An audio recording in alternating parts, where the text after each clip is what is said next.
Thank you, everybody.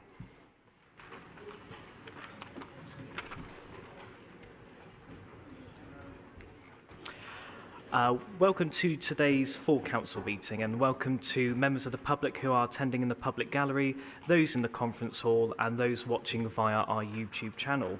For those in the building, I'd like to draw your attention to the emergency evacuation procedure. Please leave the chamber by the nearest exit and congregate by the cathedral. As with any council meeting, please treat each other with due courtesy, tolerance and respect.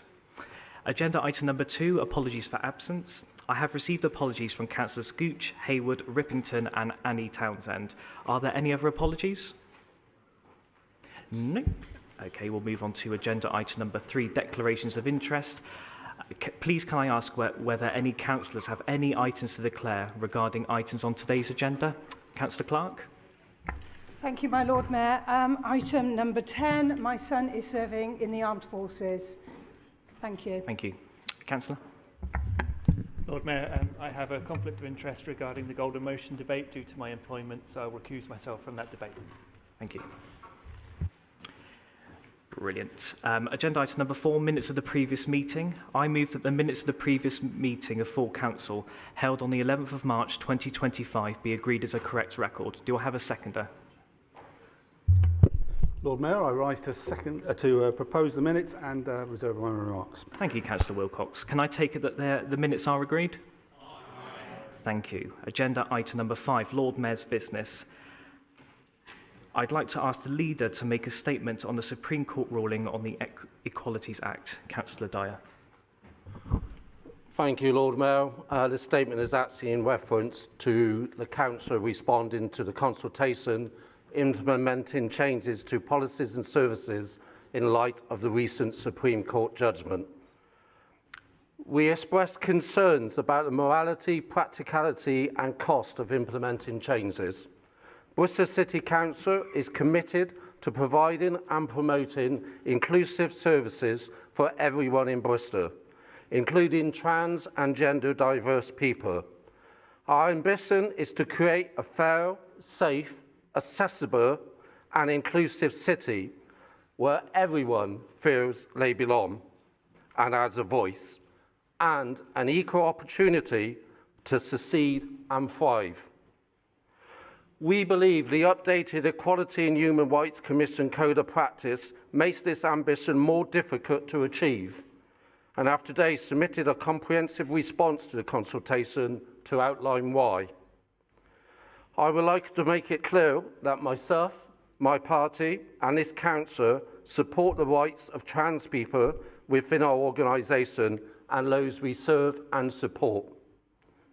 The ruling has once again falsely pitted women's safety against trans rights, and vulnerable people have again been used as a political football.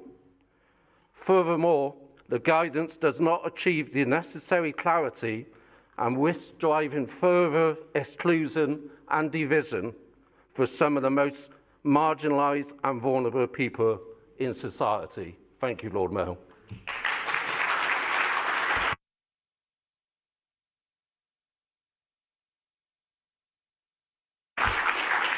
Thank you, Councillor Dyer. Full Council notes the sad news that Robert Bournes, the Master of the Society of Merchant Venturers, has recently passed away.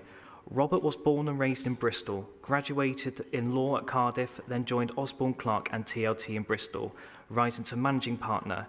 He was the chair of the Law Society for 6 years and president of Bristol Law Society, securing outstanding contribution and lifetime achievement awards. Robert was dedicated to philanthropy and supported many charities and organisations, including the Quartet Community Foundation, St Peter's Hospice, Dolphin Society, Ablaze, St Monica Trust and the National Pro Bono Centre and Downs Committee. He had a particular interest in supporting young people and entrepreneurs at the City of Bristol College and the Black South West Network. He joined the Society of Merchant Venturers in 2015 and was elected Master in 2024. Council also notes the recent sad passing of Gloucestershire cricketer David Sid Lawrence. Sid was the first black-born cricketer to play for England and appeared in 280 matches for Gloucestershire, who play at the Bristol County Ground. He worked with the Bristol Commonwealth Society to increase BAME representation in cricket and was a strong supporter of St Paul's Carnival. He was also a successful entrepreneur as owner of the Bristol Dojo nightclub. Sid was diagnosed with motor neuron disease in 2024 and campaigned and fundraised to raise awareness of the condition. He was awarded an MBE in the King's Birthday Honours. I now ask full council to observe a minute's silence.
Thank you.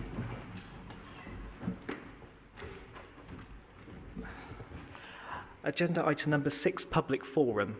Due to the high number of submissions... Point of order, Lord Mayor. Sorry to interrupt.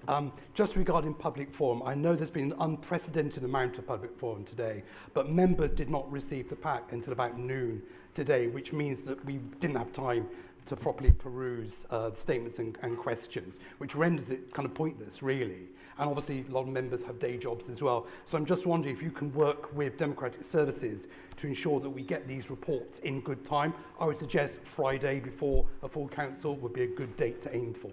Thank you very much. Thank you, Councillor Varney. This was raised in the Lord Mayor's agenda briefing earlier on. Thank you. So agenda item number 6, due to the high number of submissions, 45 minutes will be allowed for this item, which is split into 25 minutes for petitions and statements and 20 minutes for questions. Details of the petitions, statements and questions received have been published on our website. I'll go through the list, calling on those that have indicated they plan to attend the meeting. Speakers are asked to pay attention to the traffic lights on the dais at each end and to start to wrap up when the lights turn amber. There were no public forum petitions received for this meeting.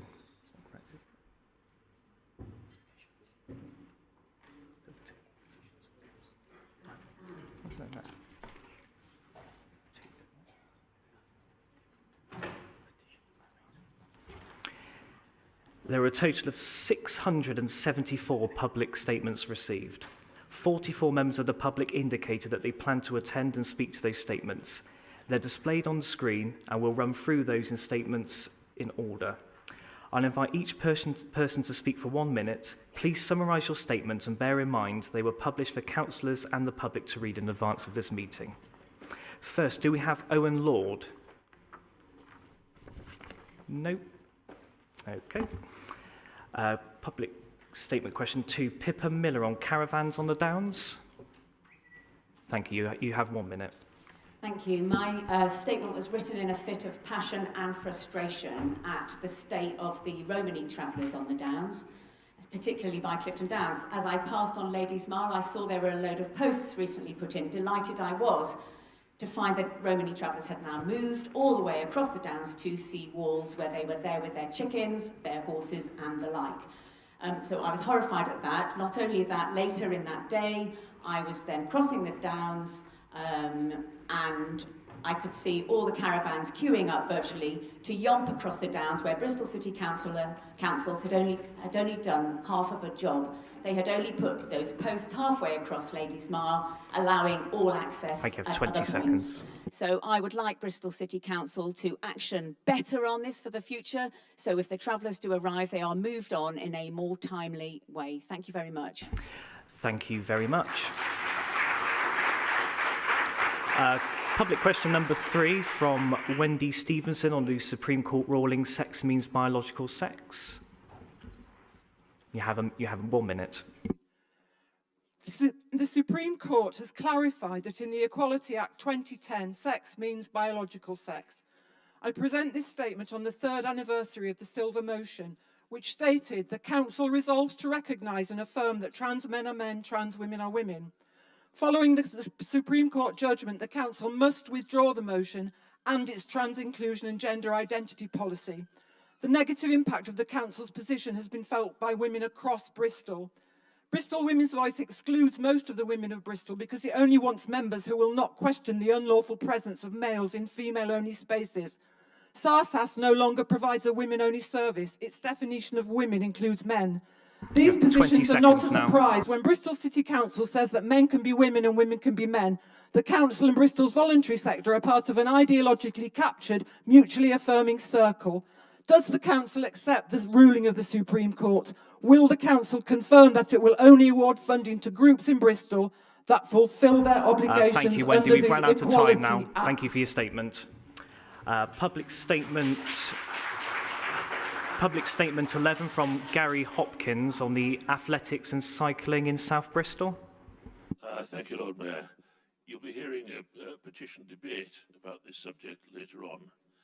Let's face it, this is not a whim, and this is not us being against housing. We fully recognise the need for housing in the area, but we just want some adjustments made to within the overall design, so that instead of sending in the bulldozers to get rid of a great athletics facility and putting a road through it, you actually move the things around.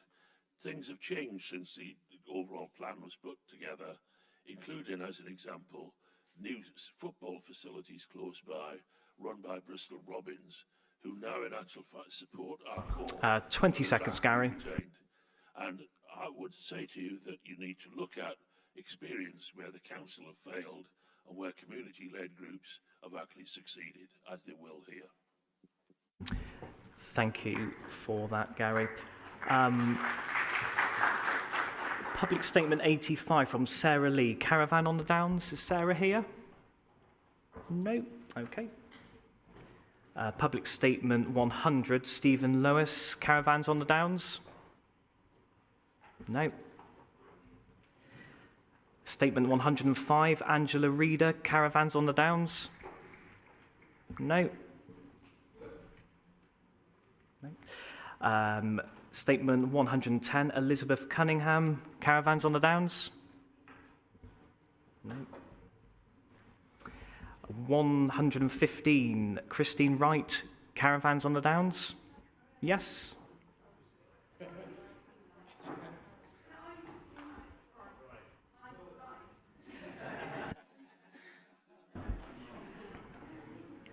I am Christine Wright. Lovely. You have 1 minute. I would just like to say, anyone here using a microphone, place it like this, not like that. It does not work. Like that, speak closely, and they'll all hear you. Even though you haven't had time to read the statements, which is heartbreaking. Ridiculous. You haven't read any of our statements. Actually, I did put a statement in, and it said, will you attend the meeting? And I said, yes. And it said, will you speak? And I said, no, because I'm very nervous. My husband said yes, he'd speak, so I think you've got the wrong name. So whoever's doing the admin, it wasn't me, it's my husband, and it's Duncan Wright, and he would like to speak. Well, thanks for the opportunity to speak. I'm sorry about the confusion. I have made a statement, but rather than read all that out in the short time I have, I would like to just say in a general, universal way, that the Downs is one of the main assets of Bristol. There are 1 or 2 or 3 things that people all over the country know about the Downs, SS Great Britain and Clifton Suspension Bridge. And it has always been a beautiful and natural and wonderful place to go. And everyone in Bristol likes to visit it, as we see. And unfortunately, it is now declining because it is not being protected in any way.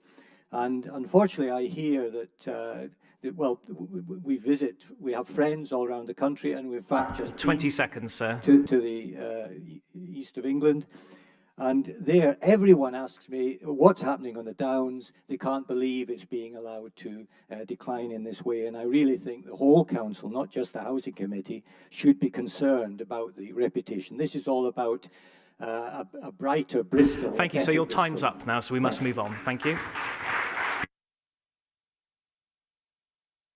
Let's move on to Public Statement 154, Mr Richard Ollie Alden, Statement to Bristol City Council on Green Councillors' motion to object to the Bristol Airport expansion. Are you here, sir? No. Public Statement 181, Geoffrey Allen, objections to Bristol Airport expansion plans. There we go.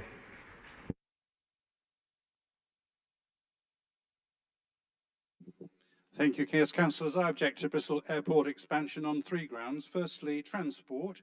Currently, fewer than 20% of passengers use public transport to get to and from the airport. To limit CO2 emissions, there should be no expansion until at least 50% of passengers are able to use public transport. Secondly, the impact on local council taxpayers or who live near the airport. Planes make noise and deposit a constant plume of fumes over the area. Night flights will be add to their misery. Bristol Airport, with a planned 5,000 per year night flights, will have almost the same quota as Heathrow. Thirdly, local opposition. A recent survey shows that 93% of local residents object. In 20 seconds, sir. Thank you. We have statement 223 from James Carr, Whitchurch Athletics Track. Are you here, sir? Yep.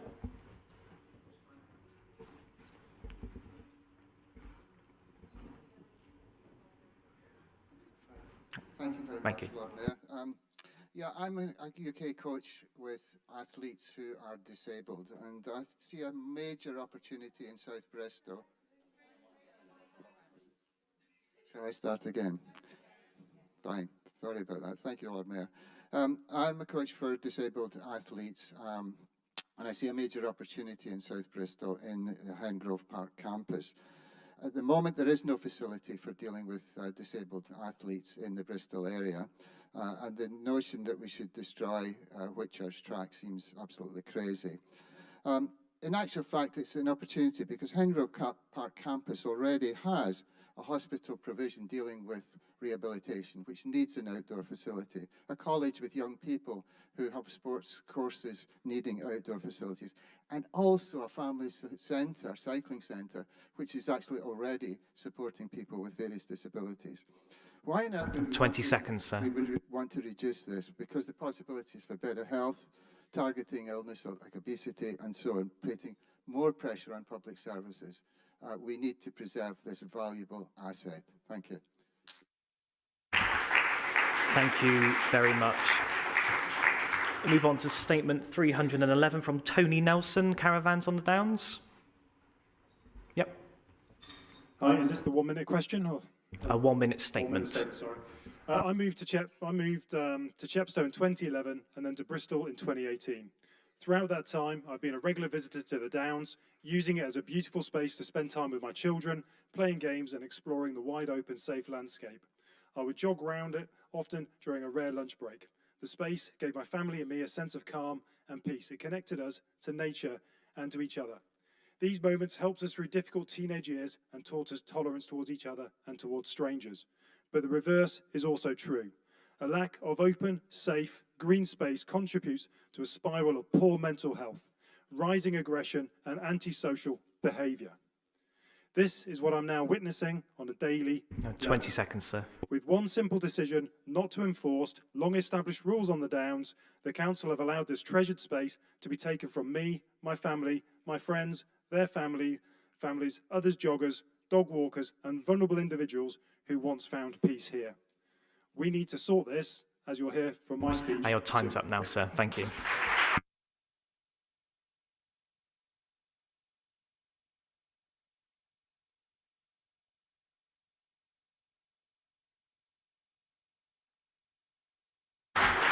Thank you. We'll now move on to public statement 339 from Alan Jenkinson about the caravans on the Downs. I think there's a bit of a lag. Good afternoon, Alan Jenkinson. I moved to Bristol 20 years ago, and again, like Tony, the Downs were a gem, and Richard Attenborough David Attenborough, made a comment a few years ago about the jewel in the crown of Bristol. And I've seen that deteriorate rapidly over the last 5 years. Without wishing to repeat what other people have said, we need to change the narrative. I don't believe the council know who lives in the vans. They're not all poor people who cannot afford accommodation. There's suggestion they are fairly wealthy, some of them, and they can afford accommodation. They're not Bristolian. 20 seconds, Alan. To a lot of extent, they come from all over the country for a cheap way of life. And there is also an element of criminality which goes on the Downs, which is unacceptable. It goes on 24/7, and it's making everyone, including people who don't live on the Downs, life. Thank you. Your time's come to an end now. Thank you.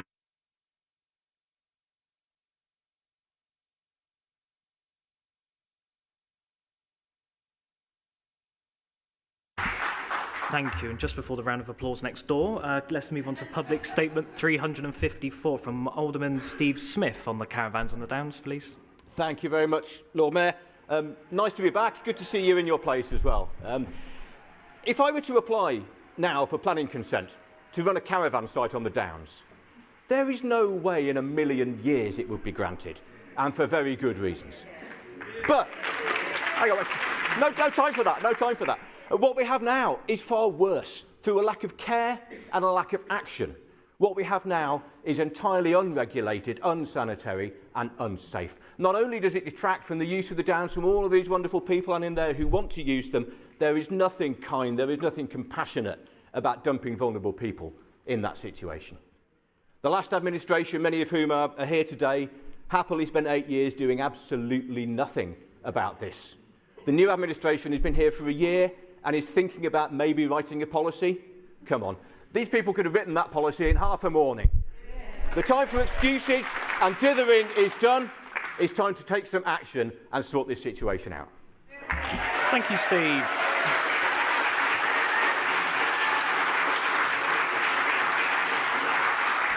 Thank you. We'll now move on to public statement 510 from Harriet Williams, the Bristol Airport expansion. No. Okay. Public statement 517, Jacqueline Jarrett, Bristol Airport expansion. Yep. Yeah, I'd just like to say that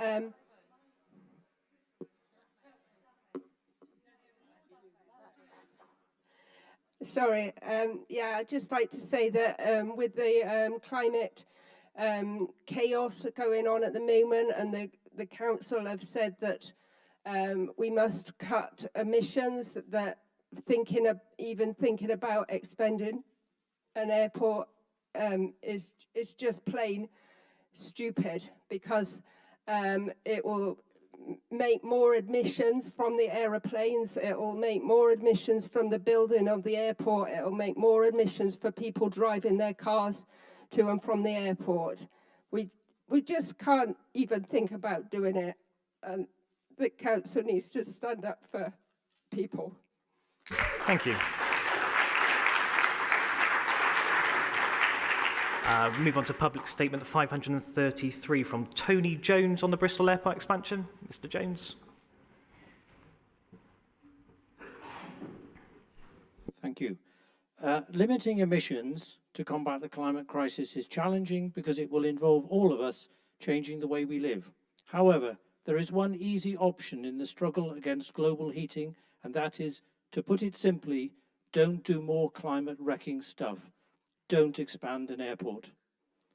Bristol Airport is big enough. Please, councillors from all our local political parties, do the right thing by local people and the planet and oppose the expansion of Bristol Airport. Thank you. Thank you for your statement. Statement number 541, William Barnes, Caravans on the Downs. Mr. Barnes here? No. Okay. Public statement 556, Mike Batten, Caravans on the Downs. Yep, Mr. Batten. Good evening, everybody. My statement is enforcement of the existing traffic regulation order, TRO, around the Downs and top of Harry's Lane. there is in place a proper traffic regulation order, TRO, for the parking restrictions on the stretch of road from Westbury Road to Savile Road and also around the Downs, Circular Road.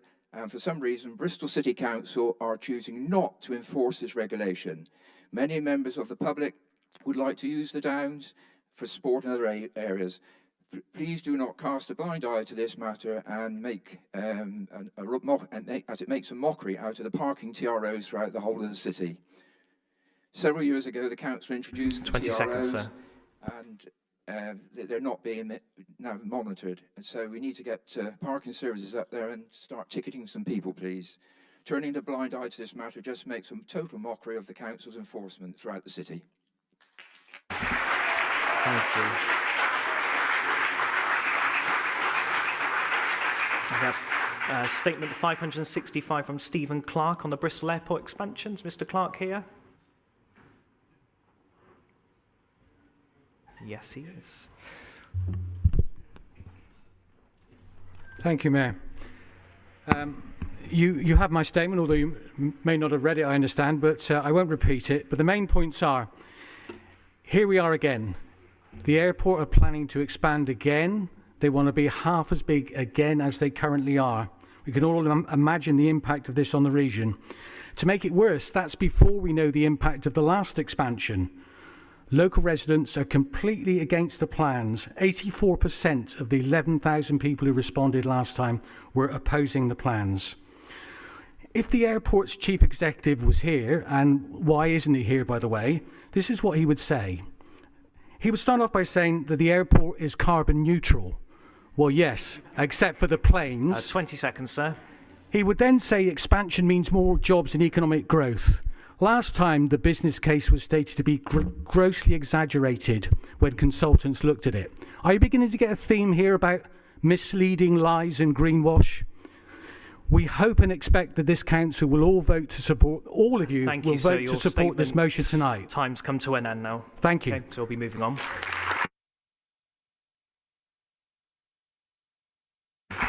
Move on to statement 586 from Dr. Caroline New. Caravans on the Downs? No? Okay. Yes?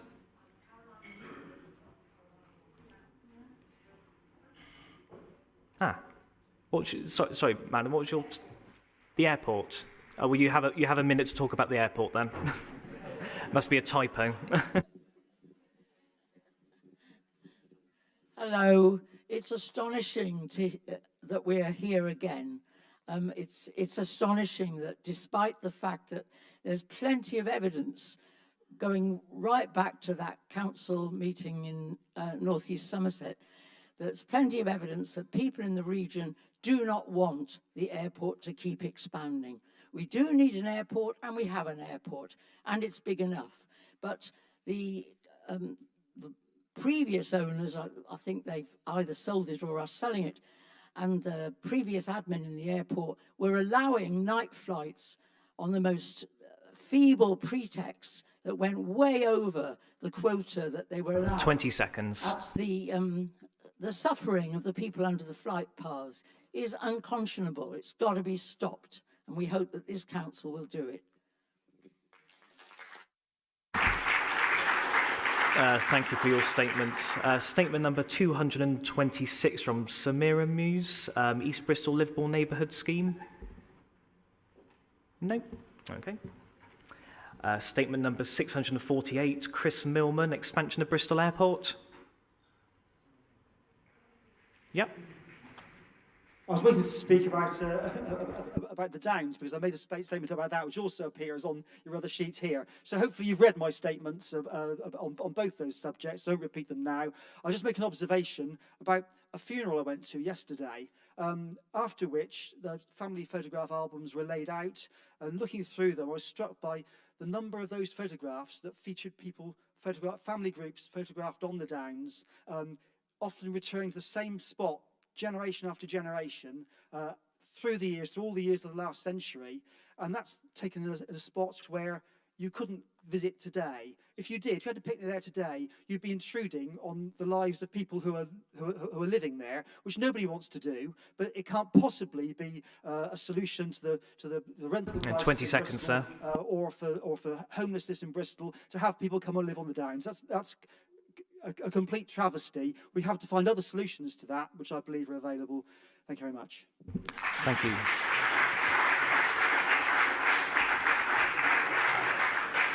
So we have time for a few more. Public Statement 654, Joe Sargent, expansion of Bristol Airport. No. Okay. Statement 655 from Danica Priest, save Whitchurch Athletics track. Is Danica here? Yep.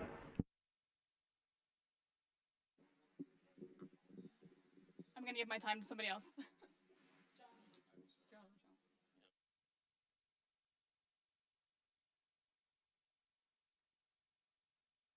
Thanks for the opportunity to speak. I am a former professional athlete and I was head of health and wellbeing for Parkrun for 12 years.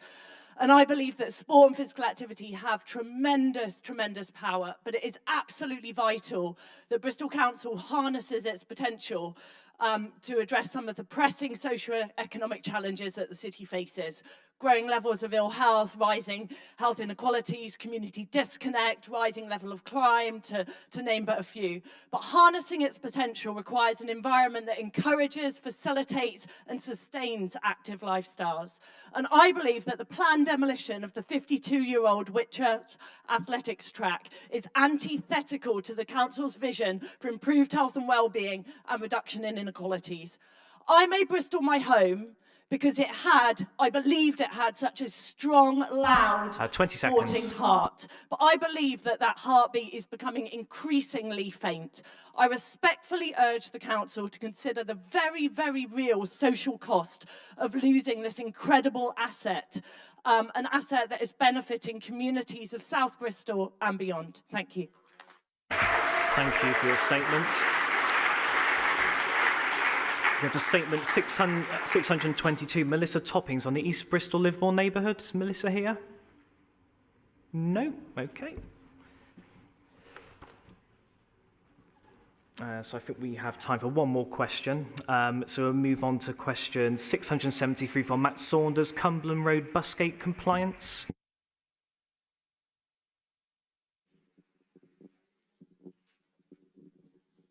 Well, I wasn't expecting to get this far, but anyway.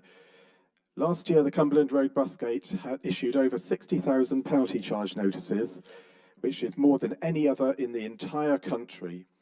The Traffic Management Act states that high levels of non-compliance indicate a need to review the signage. The signage deviates from the Department for Transport's guidance in dozens of different ways, yet the council has made no effort to improve the signage on Cumberland Road. The council lost a significant traffic penalty tribunal appeal on February 6th, and the adjudicator wrote 10 pages of criticisms of the busgate signage, but officers dismissed the adjudicators concerned and carried on as before. This is also a contravention of the Traffic Management Act, which requires councils to acknowledge and act upon the adjudicator's criticisms. In numerous public statements, the council has repeatedly claimed that the signage complies with the DFT guidance. That is simply not true. That is a barefaced lie. Everybody involved should be ashamed of themselves. Thank you, sir. Your time for statements is up. Thank you. We will now move on to public questions received. The questions received have been published on the website and are shared on the screens around the room now. I think they should be up there. We had 77 questions received from members of the public. 11 of those have indicated they wish to attend. We'll try and cover as many questions as possible in the 20 minutes available. It may not be possible for everybody to speak, so we ask for your patience as we run through the questions in order. When I call on you, your questions will be displayed on the screen. The leader or relevant chair will reply verbally to your question. Following the reply, you'll be invited to ask supplementary questions. Please remember you have a maximum of 2. So we move on to the first question, which is question number 4 from Daniel Bond, Van Dwellers on the Downs, to Councillor Parsons. Thank you very much, and thanks for the question. So we had 2 questions. The first was around controls on vehicle dwellers on the Downs.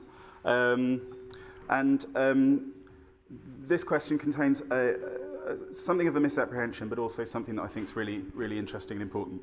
So, the existing policy doesn't specifically allow vehicle dwellers onto the Downs, or... Sorry, Councillor Parsons, just one thing. Is Mr Bond here? No. Okay. Would you like me to continue with the response? No, I think if we stop there, we'll move on to people that are actually here. Right, public question. Well, Mr Bond's not here, so we move on. Right, so we move on to question number 6 to Gary Hopkins. We've got Gary Hopkins is here. His question was on Jubilee Pool to Councillor Williams. Councillor Williams, would you like to reply? For the benefit of everyone, Mr Hopkins' question was, does the leader recognise the extremely positive and cost-effective contribution that community management has brought to Jubilee Pool? And the answer is community management of Jubilee Pool under the community asset transfer has indeed been excellent. Thank you. Your supplementary question, Gary? Absolutely. I'm very glad that that's been recognised, and I think it's generally recognised across this chamber. We're looking to repeat.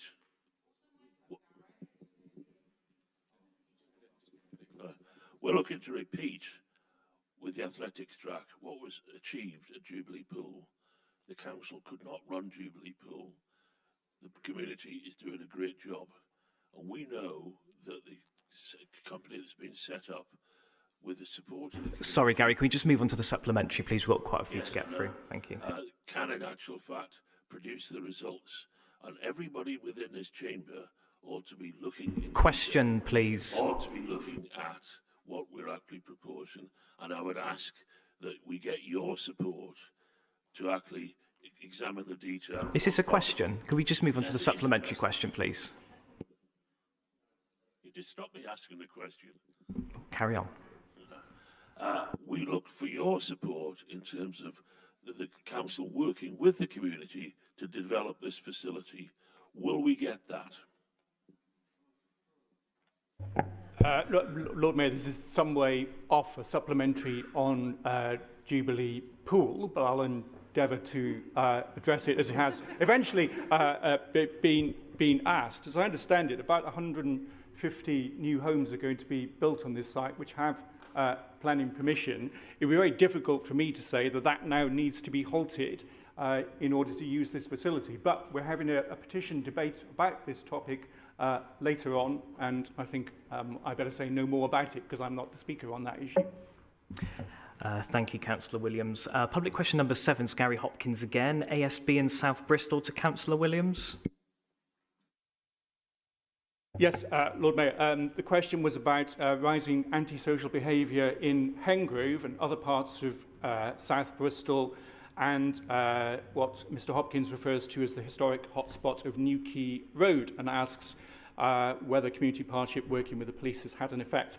I'm afraid this is quite a long statistical answer. Police crime data shows that Knowle has seen a 28% decrease in crime between May 2024 and April 2025, from 126 crimes to 91.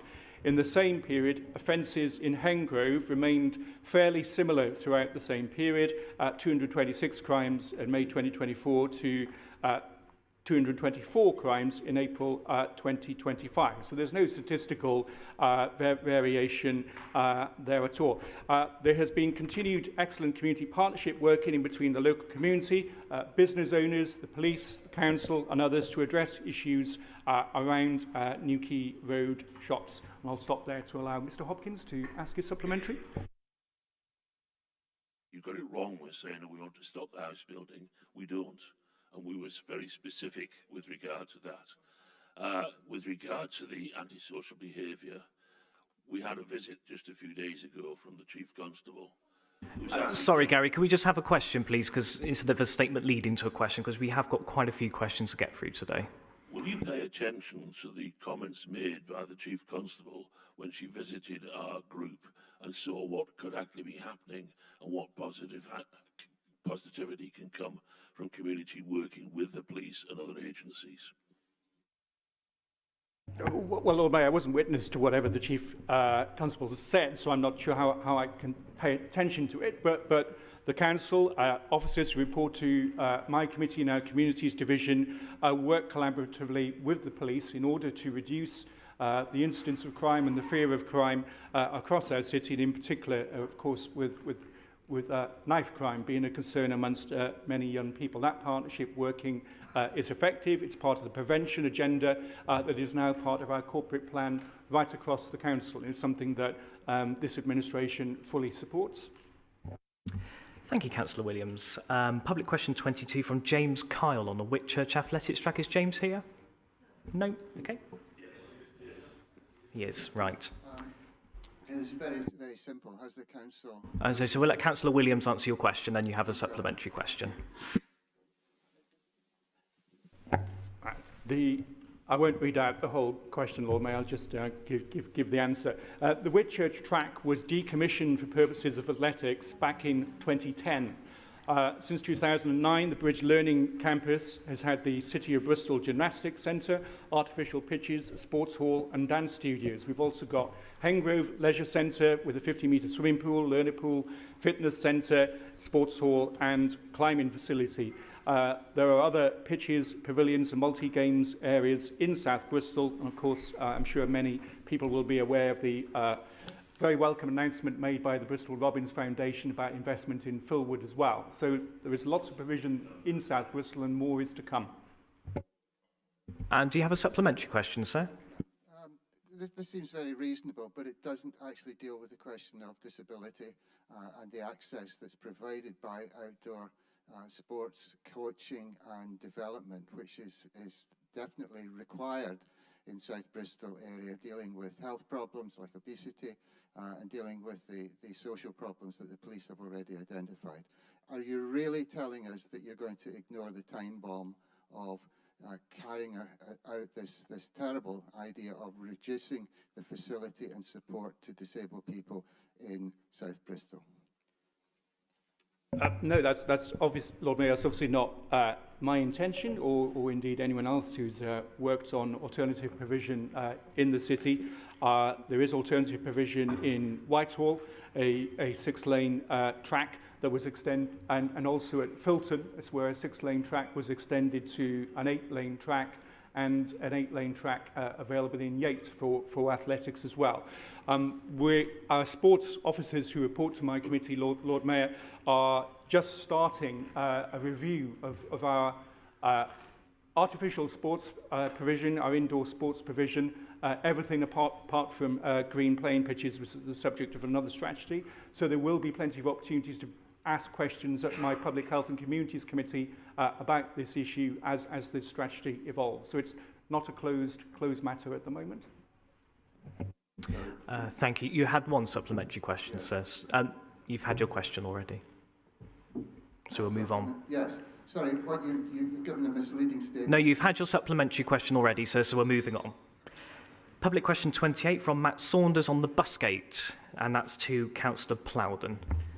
So, to summarise the question, the Council has now installed correct dimensions for advanced direction signs and regulatory signs at the EBLN bus gates. So when will it be correcting the defective ones at Cumberland Road? So, hi Matt, thank you for your question. That's my second question. That was the first question that I have. That's my second question. Well, that's the two questions I've got is correct dimensions, and then if we genuinely believe the bus gates are enforceable, will the sign, why do we choose not to contest the tribunal appeals? Those are the two questions I've got, so the answers I'm going to give are to those questions. Okay, all three questions are in the papers then.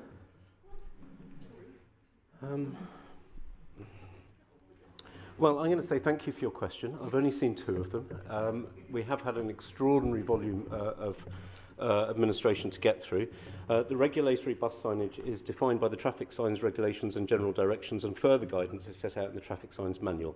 Neither is prescriptive in absolute terms regarding sign sizes, and it is for the authority to ensure the signage is sufficient, taking a range of design elements and local conditions into consideration. The sign sizes were increased at EBLN because there was scope to do so. Cumberland Road has site-specific engineering and road safety constraints that have been explained previously which prohibit the installation of larger signs. The current signs have been endorsed by the Traffic Penalty Tribunal, are not effective, and there are no plans to change them. We are, however, adding a second bus gate marking to the carriageway to increase visibility from further away, and we're in the process of reviewing the yellow temporary signs. These will be removed and the advanced direction signs will be updated to provide a permanent replacement. Your second question that I have was... That's a lot of waffle, but didn't really answer the question. Well, the second question I have, Matt, is if the council genuinely believes the bus gate was enforceable while the sign was knocked down, why did they choose not to contest 2 tribunal appeals? To which my answer is the TPT have upheld a lot of the council's PCNs, and there are occasionally specific reasons why the council does not contest appeals in some instances, but we would require specific details of the 2 cases referred to in the question in order to provide an answer. 2 supplementary questions. Can I get an answer to my first question? It's very simple. It's in the papers. I don't know why Ed wasn't given it, but I'll just say it. And this is not a supplementary question. This is one of my original questions. In public statements, the numerous times the council has issued press releases which contain the words, Councillor Ed Plowden, Chair of the Transport and Connectivity Committee at Bristol City Council, said the signage installed surrounding the bus gate is compliant with the latest guidance and legislation from the Department for Transport. The latest guidance is the traffic signs manual, and as I've explained many times, the signage is not compliant with the traffic signs manual. So despite all evidence to the contrary, do Councillor Plowden and the Transport Highways officers still claim the signage installed surrounding the bus gate is compliant with the latest guidance and legislation from the Department for Transport? I think in the answer I just gave, we have to have site-specific considerations for all the designs, and the site-specific engineering and road safety constraints have been explained previously, which is why we're not using the larger signs. And I think it's worth saying that the Traffic Signs Manual provides traffic authorities with guidance on how to implement mandatory requirements of TSRGT and does not provide definitive legal interpretation of those requirements, as explained in paragraphs 1.1, 1.1.2 and the introduction of Chapter 3 of the Traffic Signs Manual. So there is a certain amount of discretion. You've used the word yourself, Matt. It's guidance. Yes, it's guidance.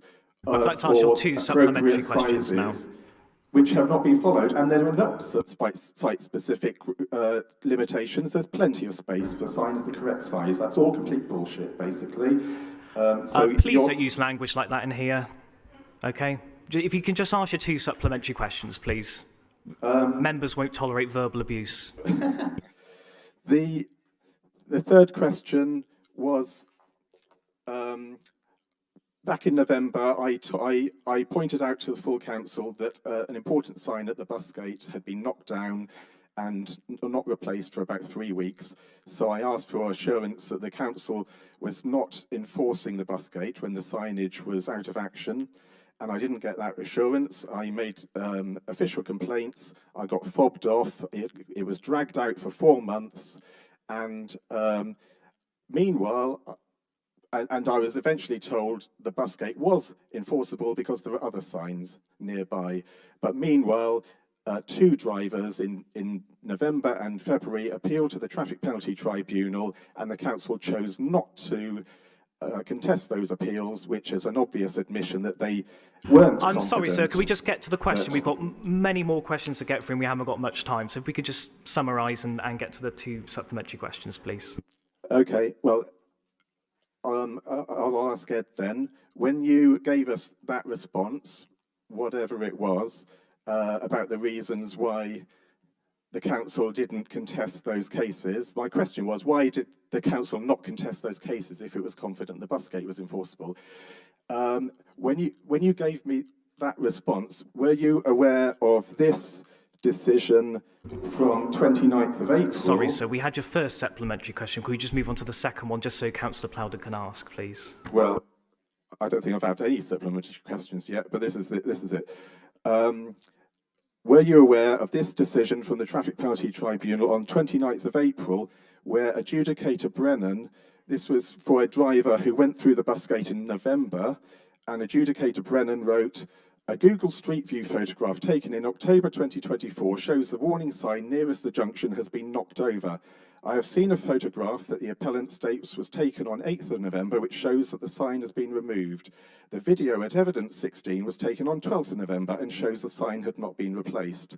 I'm sorry, sir. We'll have to move on to your 2 supplementary questions, or we'll move on, I'm afraid. Please, can you ask 2 quick supplementary questions, or I'm afraid we're going to have to move on. The Enforcement Authority has not provided any evidence of any warning signs in Glassbury Road and has not responded to or asked for time to respond to the evidence uploaded on 26th of April. Right, so we'll be moving on now. We're going to move on to another supplementary question.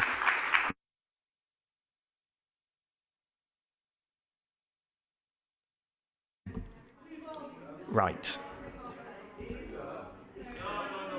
Please stop talking, sir. Please.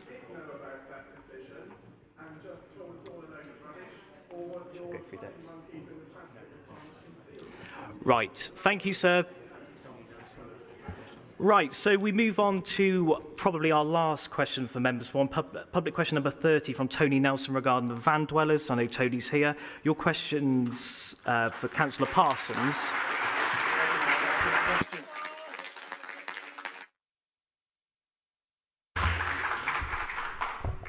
So we'll let Councillor Parsons answer your questions, then you have 2 supplementary questions. Okay, thank you very much, and thank you, Tony, for your questions. So you've asked 3 questions. I'll take them in order. I'll try and be quick so that you can get onto your supplementaries as well. So on the first question, this is about a duty of care and equal access to the Downs.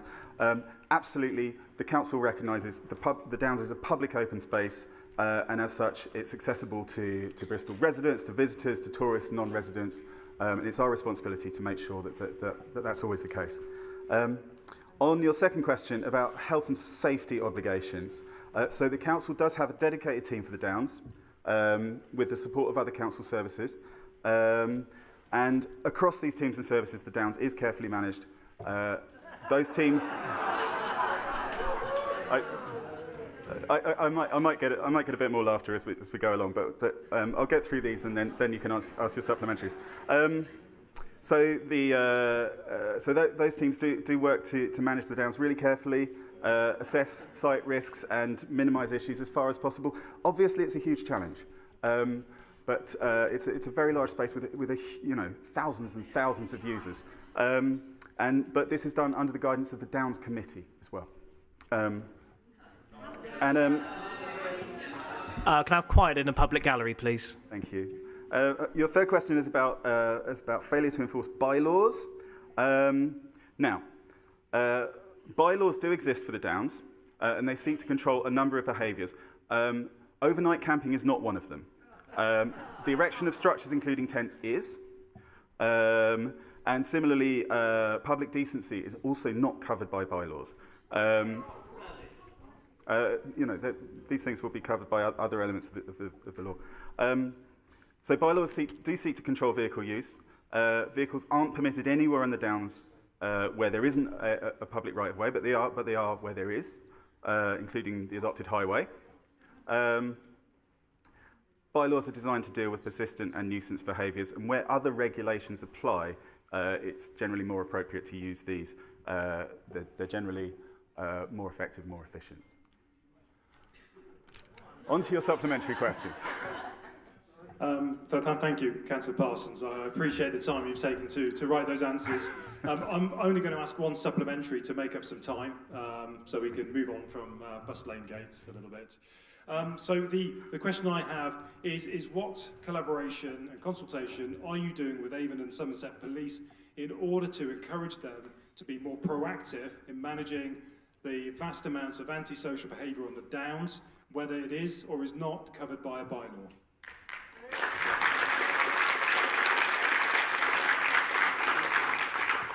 Yeah, so we do work really, really closely with Avon Somerset Police. I recently had a conversation with the neighbourhood sergeant for the area, and we are because we're refreshing our policy at the moment, we're having a really hard look at the way that we work with vehicle dwellers and how we manage encampments.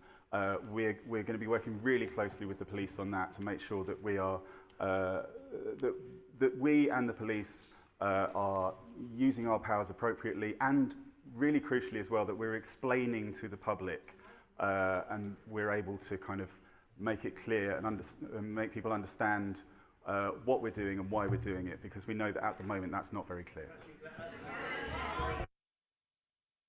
Thank you, Councillor Parsons. That concludes the questions received from members of the public and the end of members' Excuse me, Lord Mayor. Forum.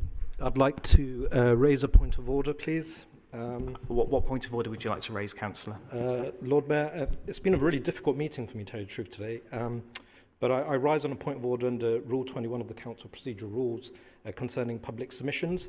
A public statement's been included in the papers for today's meeting, specifically stating, so it was a PS 176 on page 208, which repeatedly and explicitly refers to gypsies in a negative and generalised manner, attributing blame for issues of litter, noise and intimidation to the ethnic group as a whole. I wish to put it on record that I'm not really happy with this. Romani, gypsies and Irish travellers are recognised ethnic group under the Equalities Act 2010, and the submission contains language that in my view risks being discriminatory, and if we accept that today, then I feel that we would do wrong in the Chamber, prejudicial, and it would be a breach of the Council's public sector equality duty. The two or three statements, and I will read them out as they are. One says the number of gypsy caravans on the Downs is now intimidating. Second statement says the gypsies can afford new cars and expensive caravans. And the third generalisation, they are clearly not destitute and almost certainly do not pay local taxes. So I feel I need to raise that as a point of order, and we should do something about that. Thank you. Thank you, Councillor. We'll note your comments.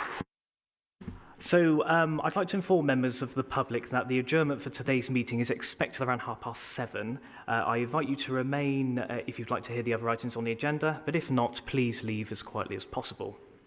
Agenda item number 7, petitions notified by councillors. There's been one councillor petition received for this meeting. Councillors are invited to speak for 1 minute. Councillor Breckles, would you like to present your petition? You have a minute. Thank you, my Lord Mayor. So this petition was set up because Ferber Road is too narrow for the amount of traffic currently using it. Since major roadworks at the Barnes Hill and Kingsway Junction, we've seen articulated lorries getting stuck in residential lane that is Ferber Road. I initially set the petition up on the council website, and that closed yesterday with 141 signatures. But I also set it up on 38 degrees because it's easier and quicker to use. And by close of play, that version had been signed by 140 people. So I'm sure the signatures can be cross-checked. 38 degrees does give the names, but the council website doesn't. But out of 250 letters delivered to residents, we potentially have 281 people calling for the safety issues in 20 seconds, to be addressed and taken seriously. Thank you. Thank you very much. Agenda item number 8, the first of the two petition debates. We've got the Protect the Downs. This report is for noting, and I'd like to call on Tony Nelson to present the report as the petition organiser. Tony, you have 5 minutes.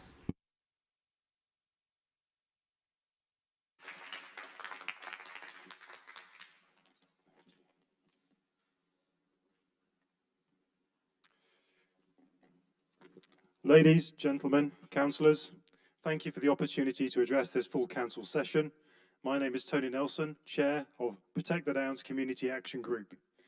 This cause is dear to me. I grew up in council housing with first-hand experience of the poverty trap. My mother got us out of that trap and taught me the value of imaginative problem-solving in the process. On to the Downs. A child playing in the bushes there was contaminated by human feces and was at very high risk of going blind, but thankfully, and only yesterday did we hear, they have turned a corner. We might not be so lucky next time. That is not an urban myth. It's the consequence of council inaction over the years. And so is flashing against women, children exposed to indecency, open fighting, burnt out vans, gas canisters on the highway, clear indications of drug dealing, spitting on passers-by, verbal and now physical assaults. These are not rare events. This is the daily reality of life on what used to be our city's most treasured space. Is this the city you take pride in serving? Is this what you will allow on your watch? The personal risks and lasting damage are clear. Assaults against women and the elderly, dangerous driving, whether allowed or not, motorbike riding on the grass where children are playing, dangerous dogs, racing cars in 20-mile-an-hour zones, a wall of vehicles blocking wildlife corridors, threatening our SSSI status, pets poisoned, mass littering, waste dumping, generator noise and fumes drifting into children's bedrooms throughout the night. This is no longer a park, it's a pit of antisocial behaviour. And the police, when/if present, have been seen fist bumping the culprits. This is really, truly shocking. The bylaws are written for a reason, to protect the vulnerable, to protect the public, to protect nature, and keep our spaces safe. We are not seeing consistent enforcement of these bylaws. We are seeing abandonment. The first duty of government is protection of all of its citizens. Allowing vulnerable people to live in squalor on our highways is not compassionate, it's moral cowardice. Calling concerned residents intolerant is not progressive, it's dismissive. And telling working families that they no longer have a right to open, safe, clean parks is not leadership, it's abdication. Now, I agree with the general doctrine of tolerance. Who doesn't? But as the saying goes, when the facts change, I change my mind. That's what intelligent, principled leaders do, and it's now time for you to change yours. We have allowed a doctrine of tolerance to vehicle dwelling to become a dogma of inaction, and it's hurting everybody. We must protect the truly vulnerable, but not by funding those choosing a nomadic lifestyle. I've lost count of the number of people coming up to me defending their right to live on the downs because it's common land. The public can see the difference, even if the council claims it is not. The van dwellers are not an homogenous group. We need to be smarter at working out who needs our precious and rare council resources.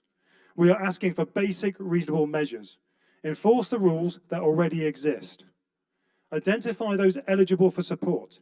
Remove illegal encampments and restore safety and dignity to our public spaces. This is on all of you now. What we need are 4 things. A public space protection order. This will stop irresponsible van dwellers from exploiting the weaknesses of Section 2077, and it is overworking your welfare and enforcement teams. We've got to do something about that. Temporary compound storage for vans. It's not something you already have. Your own teams are asking for this, and will allow the rapid removal of problem vans at low risk to the vulnerable.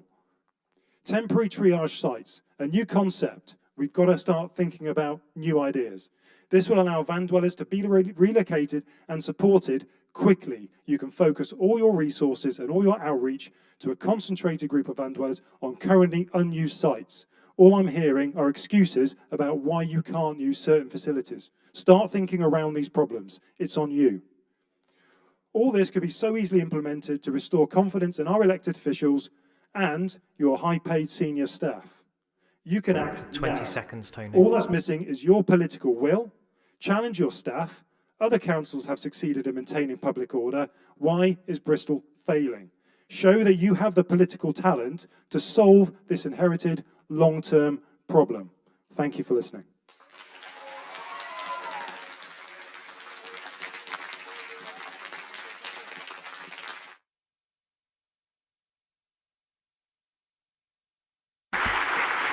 Thank you for that, Tony. I'd like to call on Councillor Barry Parsons to speak on behalf of the Green Group. Barry, you have 3 minutes. Thank you, Lord Mayor. Thank you, Tony and the petitioners for bringing this petition. I think we all agree that the Downs is a special place for people and wildlife. We all have a responsibility to preserve it. So, after years in which the numbers of vehicle dwellers has grown and grown, I'm going to talk about vehicle dwellers. There's many other issues, not just on the Downs, but across Bristol and indeed the whole country. We're clear that we can't go on like this. Our communities, including vehicle dwellers themselves, deserve better. That's why in February we won unanimous cross-party agreement to take a bold new approach, one that supports the well-being of settled communities, vehicle dwellers, and supports our green spaces. Now, to be clear, we will take forceful action when needed, and in fact, in the last few days, we went to court and we removed many of the vehicles that were causing problems on the Downs. But there are no quick fixes. Until we provide people with better alternatives, cracking down in one place just moves encampments from one part of Bristol to another, and every part of our city is precious to somebody. That's why our plan focuses on practical ways to help people move away from the curbside. We're working to set up 250 pitches this year on safe off-street sites where for a modest fee, vehicle dwellers can access facilities like clean water and waste disposal, giving people somewhere to go that's not on the road. We are creating outreach services. We're reviewing what legal options we have around enforcement, and we're making sure that that's much clearer to people. And we're having the first ever citywide conversation about this issue. Right now, actually, we're talking to affected groups across the whole city, groups including Protect the Downs, and in September we're going to be launching the city's first big consultation on vehicle dwellings, and I encourage everybody to take part in that. I want to step back for a minute, because we can't understand this issue without engaging with the realities of the housing crisis. In the last few years, homelessness has become endemic, rents spiral relentlessly upwards, and successive governments have failed to provide people with that most basic of necessities, a safe and affordable home. There's a lot of stigma against vehicle dwellers, we know this. But the people who'll be sleeping tonight in vans and caravans deserve our compassion as much as anybody else. So yes, be angry, and I know a lot of people are, but be angry about the injustice of our housing system, which means more and more people feel they have no alternative but to live in a van. Let's move forward together with respect and care for each other. Thank you. Thank you, Councillor Parsons. I'd like to call on Councillor Zoe Peat to speak on behalf of the Labour Group. Thank you for everyone who is here. The Downs is one of our most precious green spaces, and the situation has clearly gotten worse in recent months. I want the residents who have signed this petition to know that they have been heard. I truly appreciate the frustration over the council dragging its feet while the number of vehicles has just continued to grow and grow. The council needs to collect data from the people living in these vehicles. We need to have a clear understanding of what circumstances have led to them living this way, offer them appropriate support and help them find more suitable accommodation.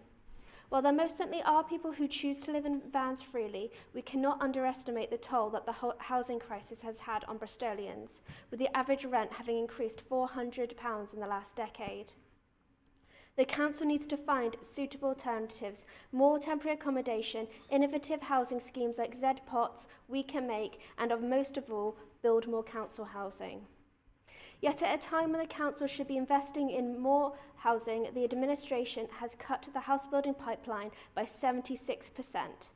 Over 2,000 council homes that were set to be built in the next 5 years now won't be. People living in vans on the Downs is not an isolated issue, and moving van dwellers from one place to another will not solve the issue. There is no easy fix, and any strategy that is going to work is going to need a holistic approach. The council and its partners need a coherent plan for vehicle dwellers in both the immediate and long-term future. And of course, this needs to follow the proper process, unlike what has happened in Southmead. These sites need to have the facilities to improve the well-being of vehicle dwellers. Crucially, they need to be properly managed and ensure that spaces like the Downs remain welcoming, family-friendly spaces for everyone. It should go without saying that in the UK, we should not accept people living in small rooms with no running water or without electricity in the year 2025. We can provide a better site for vehicle dwellers, then we should absolutely do so. This is not a binary issue between enforcement and compassion. The way forward needs to be suitable for both people living in the vans as well as the people here today. Thank you. Thank you, Councillor.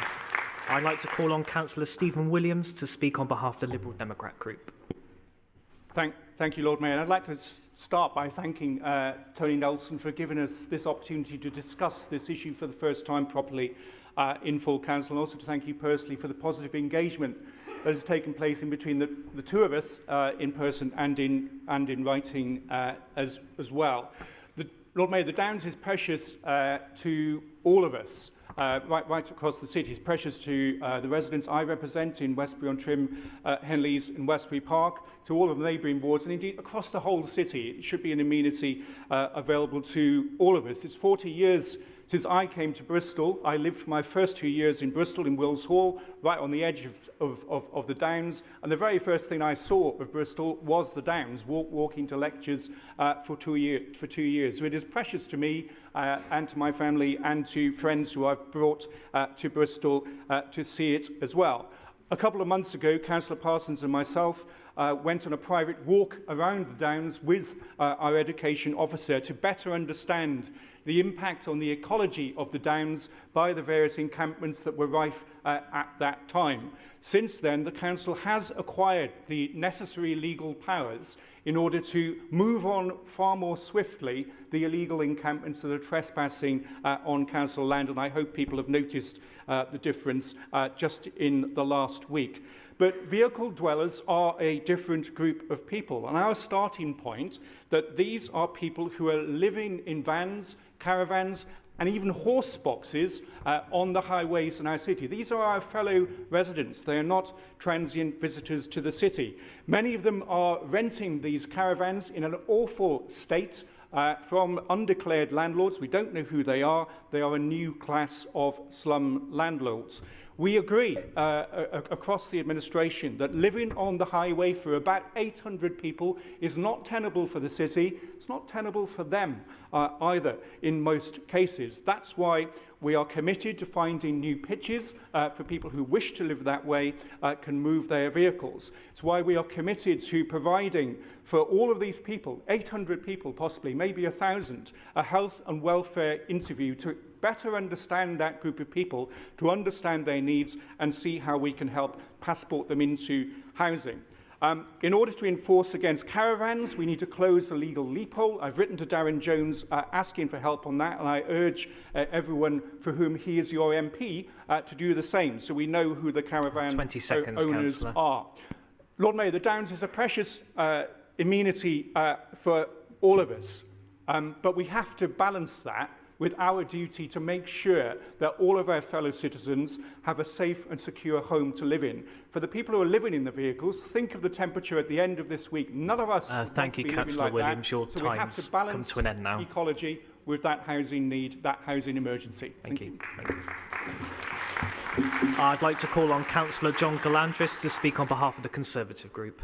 Tony, a massive thank you to you, to your committee and to all your supporters for bringing this very important petition to full council. Thank you. Your petition is a wake-up call to us. The council's inherited vehicle dweller policy has been an unmitigated disaster. It is not fit for purpose and never was. I'm not sure why anyone ever thought that allowing people to squat long-term on the curbside without basic facilities was a good idea. We now have the appalling situation of squalid, unregulated, litter-strewn encampments which have proved a breeding ground for antisocial and criminal behaviour. Residents are, in equal measure, both furious and saddened to see this happening on their doorstep. And for the council's part, it's bordering on malfeasance in public office to allow some of the most vulnerable people in society to live in these appalling conditions without any council support. Of course, not all vehicle dwellers are vulnerable, and only some would be eligible for social housing from BCC. But the stark truth is, the council doesn't have a clue who is eligible for help and who isn't. We have let residents down, we've let the vulnerable down, and we've let Bristol down. I'm pleased that a new vehicle dweller policy is being developed, but I do have some advice. The council needs to be much more nimble, agile and fleet of foot. Clock's ticking, tempus fugit, carpe diem. You don't have the luxury of time. Many local authorities all around the country, in response to public concern, are simply removing vehicle dweller encampments. Look at Torbay, Wiltshire, Portsmouth, lots of places. Unless we introduce some enforcement measures now, we will see numbers in Bristol continue to escalate. My strong recommendation is this: grip the worst of the problem on the Downs immediately. Show that we mean business. The 40 or so unhitched caravans on Parry's Lane and Savile Road are the focus of antisocial and criminal behaviour on the Downs. remove them now. Stephen, Lib Dem-controlled Portsmouth Council has used Section 143 of the Highway Act to remove all vehicle dweller caravans from Portsmouth. The process requires a short notice period, which would which would be an opportunity for any vulnerable occupant to seek help. At the same time, I would urge immediate investigation of a city-wide public space protection order, which would allow the council to take back control of all our roads and stop any further increase in vehicle dweller numbers and stop the problem of simply moving on. 20 seconds, Councillor. Talked about. Thank you, Lord Mayor. Members, the time for talking, head-scratching, navel-gazing, report writing is over. Facta non dicta. It's time for action now. Thank you, Lord Mayor.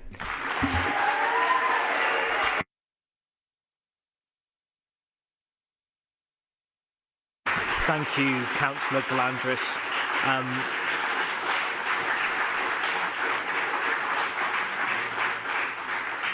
The petition will now be referred to the leader or relevant policy chair for a formal response, and that concludes agenda item number 8.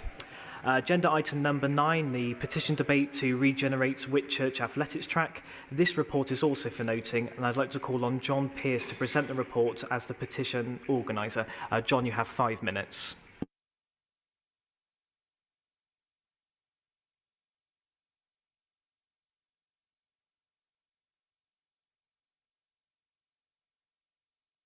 Can we get the microphone for John, please?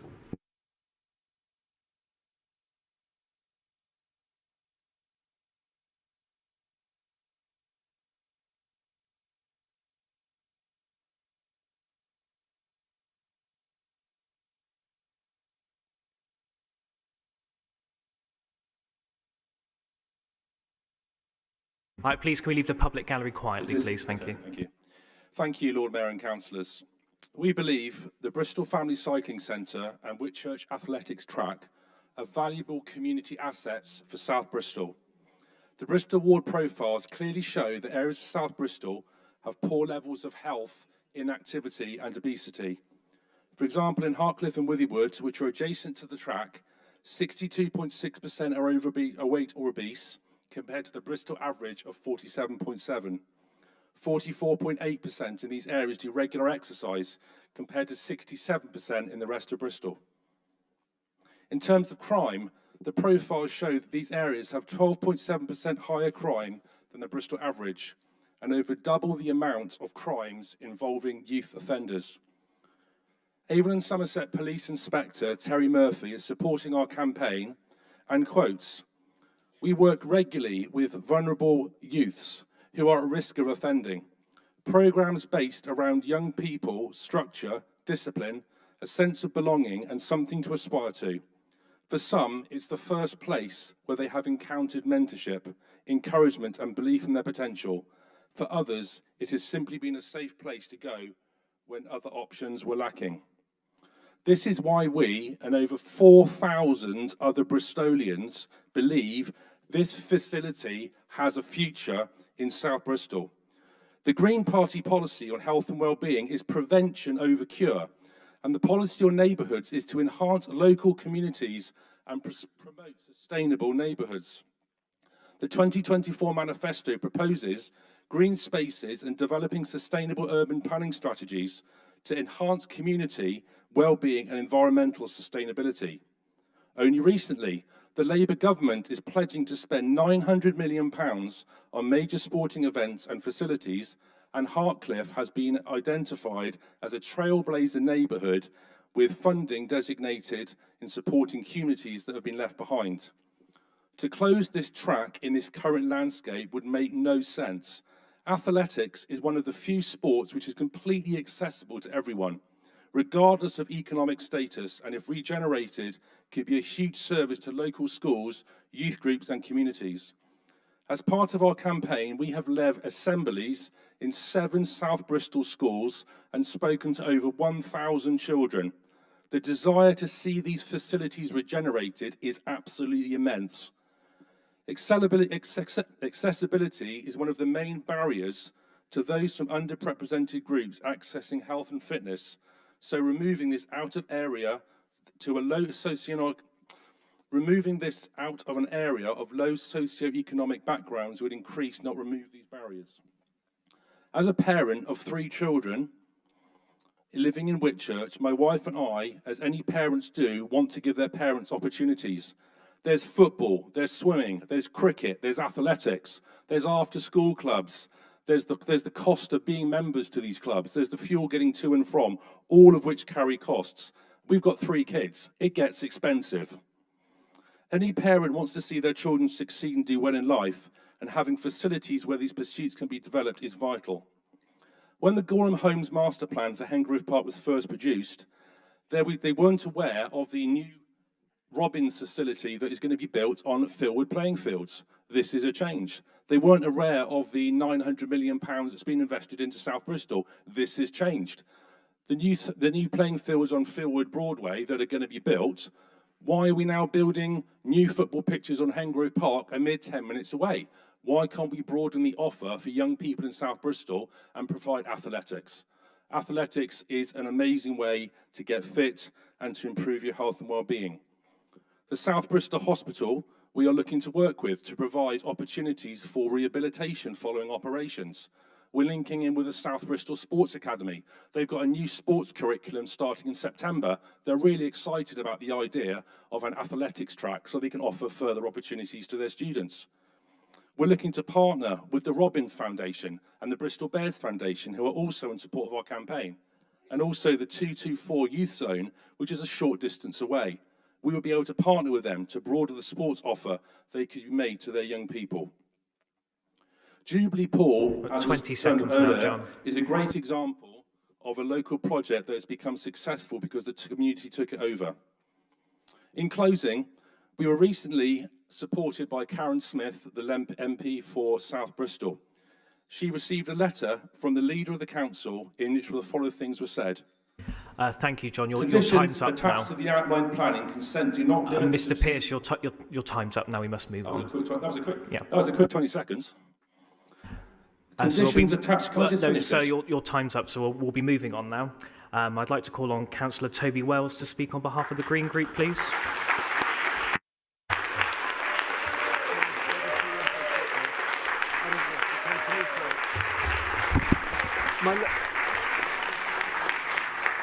My Lord Mayor, before Toby, could you just give me the opportunity? I didn't know the Robins Foundation was going to be mentioned. Now it has mentioned. I'm on the board of the Robins Foundation, so I need to declare that interest. That's fine. We'll note that. Thank you. Councillor Wells, please continue.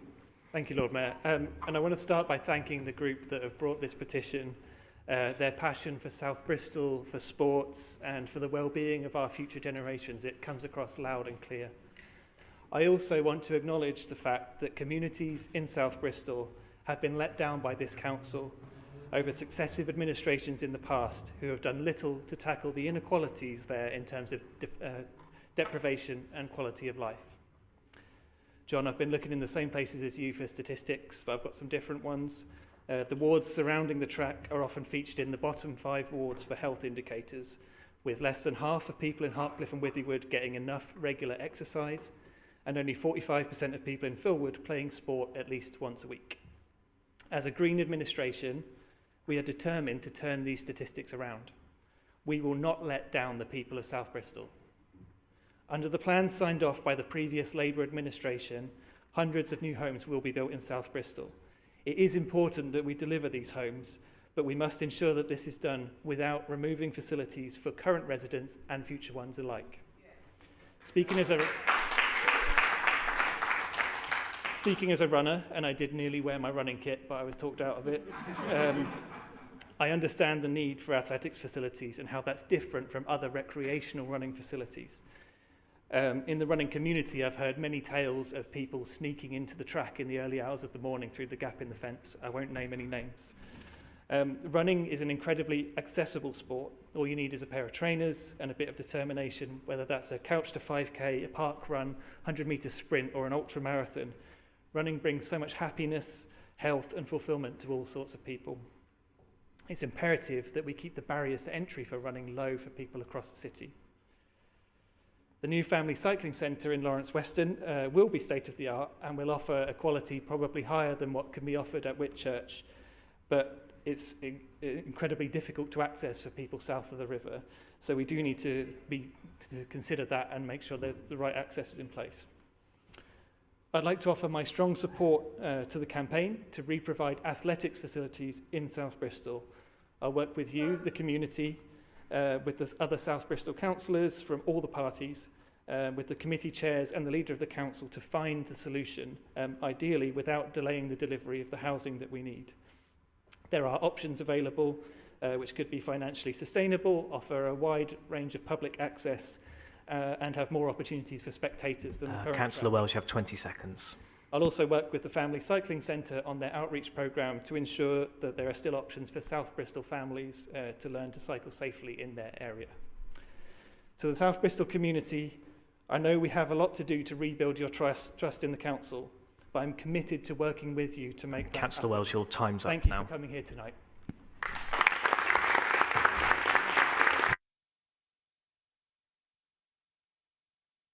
Thank you. I'd like to call on Councillor Rob Logan to speak on behalf of the Labour Group.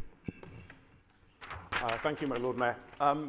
Toby and I are on the same page on most of this, and if you're pleased that Toby didn't come in his running gear, you should be absolutely overwhelmed that I didn't come in mine. There are two arguments that we hope all members will keep in mind tonight. The first is that when South Bristol speaks, it's important that the City Council listens. And South Bristol is speaking very loudly this evening, not only in this petition, in a number of the motions, but John and the rest of the petitioners have done a fantastic job of leading this campaign and attracting such huge numbers of support and expressing the argument so convincingly this evening. I hope members will bear in mind that the South Bristol Community Coalition is seeking to represent the widest possible range of views and doing so effectively because it's based on people's everyday experiences. The Labour Group is proud to have been involved in this campaign and we fully support this proposal. South Bristol wants, needs and deserves high quality sports and leisure facilities, especially those that other parts of the city might take for granted. Our second point is there are other options. Keeping the running track is actually possible, as well as an attractive idea. The current plans for Hengrove have not kept pace with other better developments elsewhere in South Bristol, as has been mentioned, not least in Fulwood. The Bristol Robbins Foundation that's been mentioned has published plans to create football pitches and associated facilities in Fulwood Park. These will be the best community pitches in Bristol rather than the worst. This is an order of magnitude above the rudimentary plans for football pitches and the Hengrove development. The 224 Youth Zone will be the best youth club in Bristol, if not the best in the country, and it will have one of the best multi-youth games areas. Both of these commitments have changed the balance of supply and demand for sports and leisure facilities in South Bristol, which means the lack of facilities for competitive running and cycling is now even more apparent than it was before. We need sites for housing growth, and we strongly support the wider Hengrove development, but ripping out a unique and much-loved running track in order to provide more tokenistic football pitches with no obvious candidates to operate them would be an outrage. All members will have seen supposed community facilities fail in new developments where there are not good plans to operate them or clear purpose for them. By contrast, we have a motivated and well-organised community ready and willing to take on the operations of the running track. We should give them that chance. Thank you, my Lord Mayor.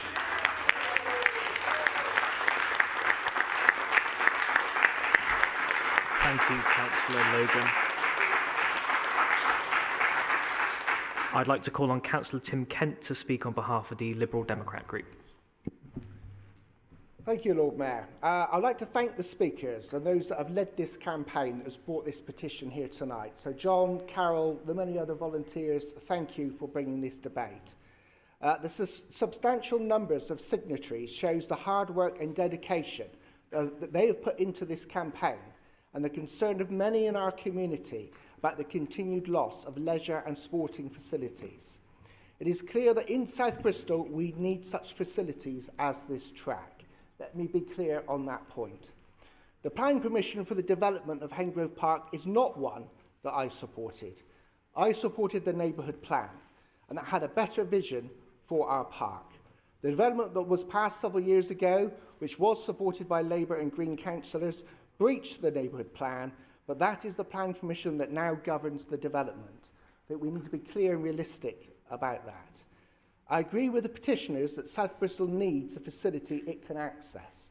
I agree the residents of South Bristol, and in particular young people in the south, deserve decent facilities, and I'm convinced that should include a running track in South Bristol.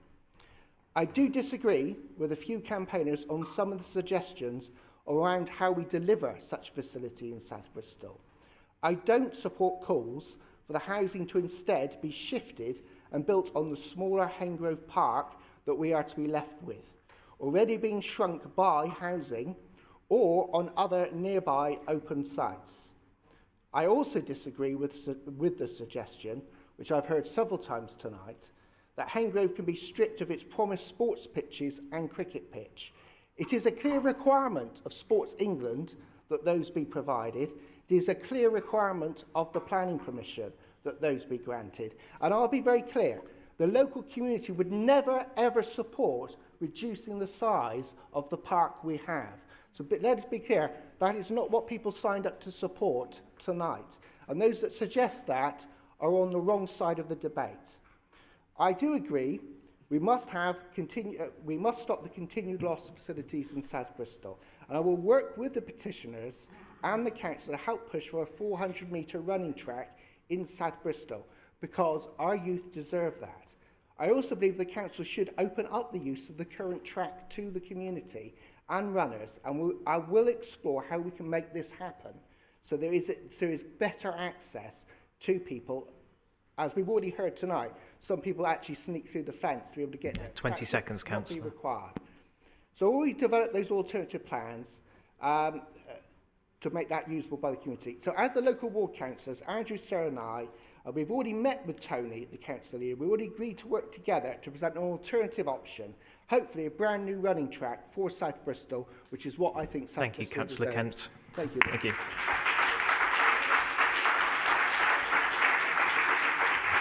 I'd like to call on Councillor Jonathan Hucker to speak on behalf of the Conservative Group. Thank you, my Lord Mayor. I would like to thank John Pearce for organising this petition. The huge number of signatures indicates the strength of feeling with regard to this matter. I signed the petition myself many months ago. We all recognise the desperate need for housing in this city, but it would be a matter of considerable regret if this facility has to be sacrificed in the process. The petitioners have put forward very convincing arguments as to why the track should be saved and regenerated. We know that, for young people in particular, access to sports such as athletics can prevent crime and antisocial behaviour. Activities based around sporting facilities can give young people something to aspire to. Removing this facility would eliminate one of the few spaces in South Bristol where positive engagement of this nature can take place. The petition has the support of the Bristol Bears Foundation and the Robbins Foundation, who do such great work in our communities. Avon in Somerset Constabulary's Neighbourhood Inspector for Bristol South supports the campaign. As a councillor for Stockwood Ward, which itself includes part of Whitchurch, I would like to offer my full support. I think, regrettably, the land will probably end up being built on. If so, I believe that alternative provision should be made in this locality. The level of support that this petition has attracted provides a compelling case for this. I am born, bred, and I have lived my whole life in South Bristol. I have always felt that the area has tended to be overlooked in the provision of amenities. I can't help thinking that moving a sports facility in the south of the city, some 10 miles to a location in the north of the city, seems to validate this perception. Poor public transport to access the new provision and the cost and inconvenience represent real barriers to continued participation. The shocking results of a study by the Sutton Trust has found that opportunities for young people from disadvantaged backgrounds are far more limited in South Bristol than almost anywhere else in the entire country. Several years ago, the relocation of heritage lampposts from Knoll prompted the appearance of notices in Clifton which said, "Stolen from South Bristol." 20 seconds, Councillor Hucker. Thank you, Lord Mayor. I hope the cycling centre and running track do not become something else which is lost to or stolen from South Bristol. Thank you.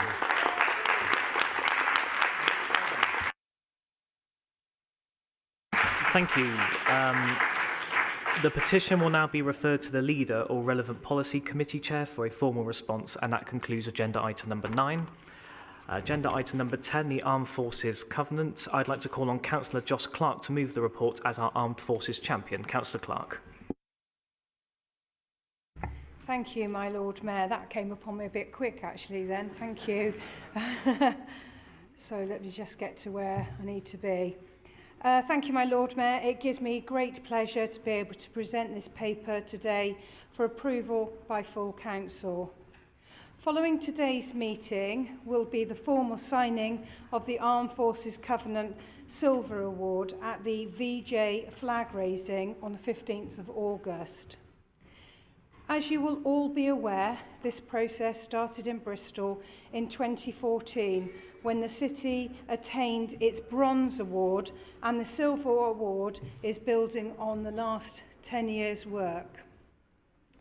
This has been driven by the Armed Forces Steering Group, which is made up of a range of partners from across the region, and the Council serves to facilitate and help to get the best outcomes for service personnel. So at this point, I would like to thank all our partners for your support and input in getting the city to the point of attaining the Silver Award. This award is far bigger than this council. So when we look at the data provided for us through the 2021 census, we can see that Bristol sits in the region with the highest number of veterans at 5.6%, with Bristol having 2.4% of its households having a veteran living in it. The question was added to the census to better meet the needs of the service providers and others who support veterans, and is articulated in the Armed Forces Covenant as a promise by the nation ensuring that those who serve and who have served in the armed forces and their families are treated fairly. The refreshed covenant includes greater detail regarding the Council's commitment to removing disadvantage and aligns with the Council's ambitions to ensure that every child has access to good education, employment including support for reservists, within housing a duty of regard, flexible access to supportive education and civic recognition. Even though Bristol is has a relatively low veteran population. 20 seconds, Councillor Clark. This is a brilliant place for veterans to settle and is borne out in the 2022-23 data where 89% of veterans using the transition programme are economically active within 6 months of leaving service. This is because Bristol is a great Thank you, employer. Councillor Clark. We've ran out of the allocated time now. Thank you. Thank you. I'd like to second the report as Lord Mayor, reserving my remarks. We'll now move to the vote. It will be an e-vote. Please ensure you're in your allocated seat so your vote is recorded accurately. You're voting on the recommendation and the vote will be open for 15 seconds. Please vote now.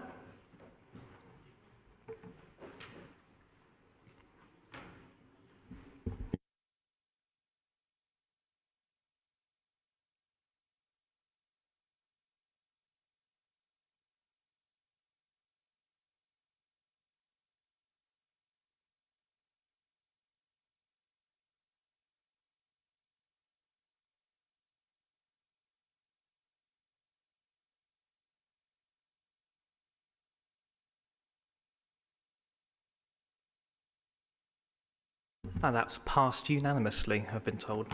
So Thank you very much, and that concludes agenda item number 10. There will be a signing of the Armed Forces Covenant on VJ Day. Is it 15th of August? Is that correct, Councillor? Yeah, lovely. There will now be an adjournment for 20 minutes. Refreshments for councillors are in rooms along the corridor, and the conference hall is also available. Restart the meeting at 8 o'clock. Thank you.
Thank you, everybody.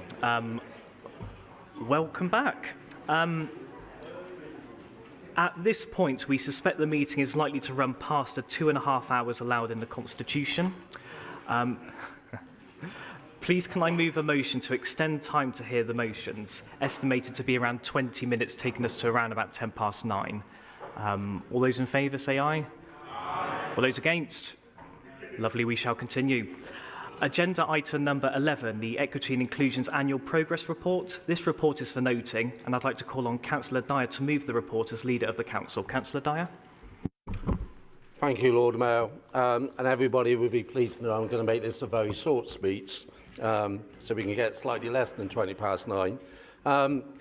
My Lord Mayor, in 2023, the Council launched a new Equity and Inclusion Strategic Framework for 2023 to 2027. This 2024-2025 annual report details our progress against that strategic framework, demonstrating the breadth of equity and inclusion activity across the Council.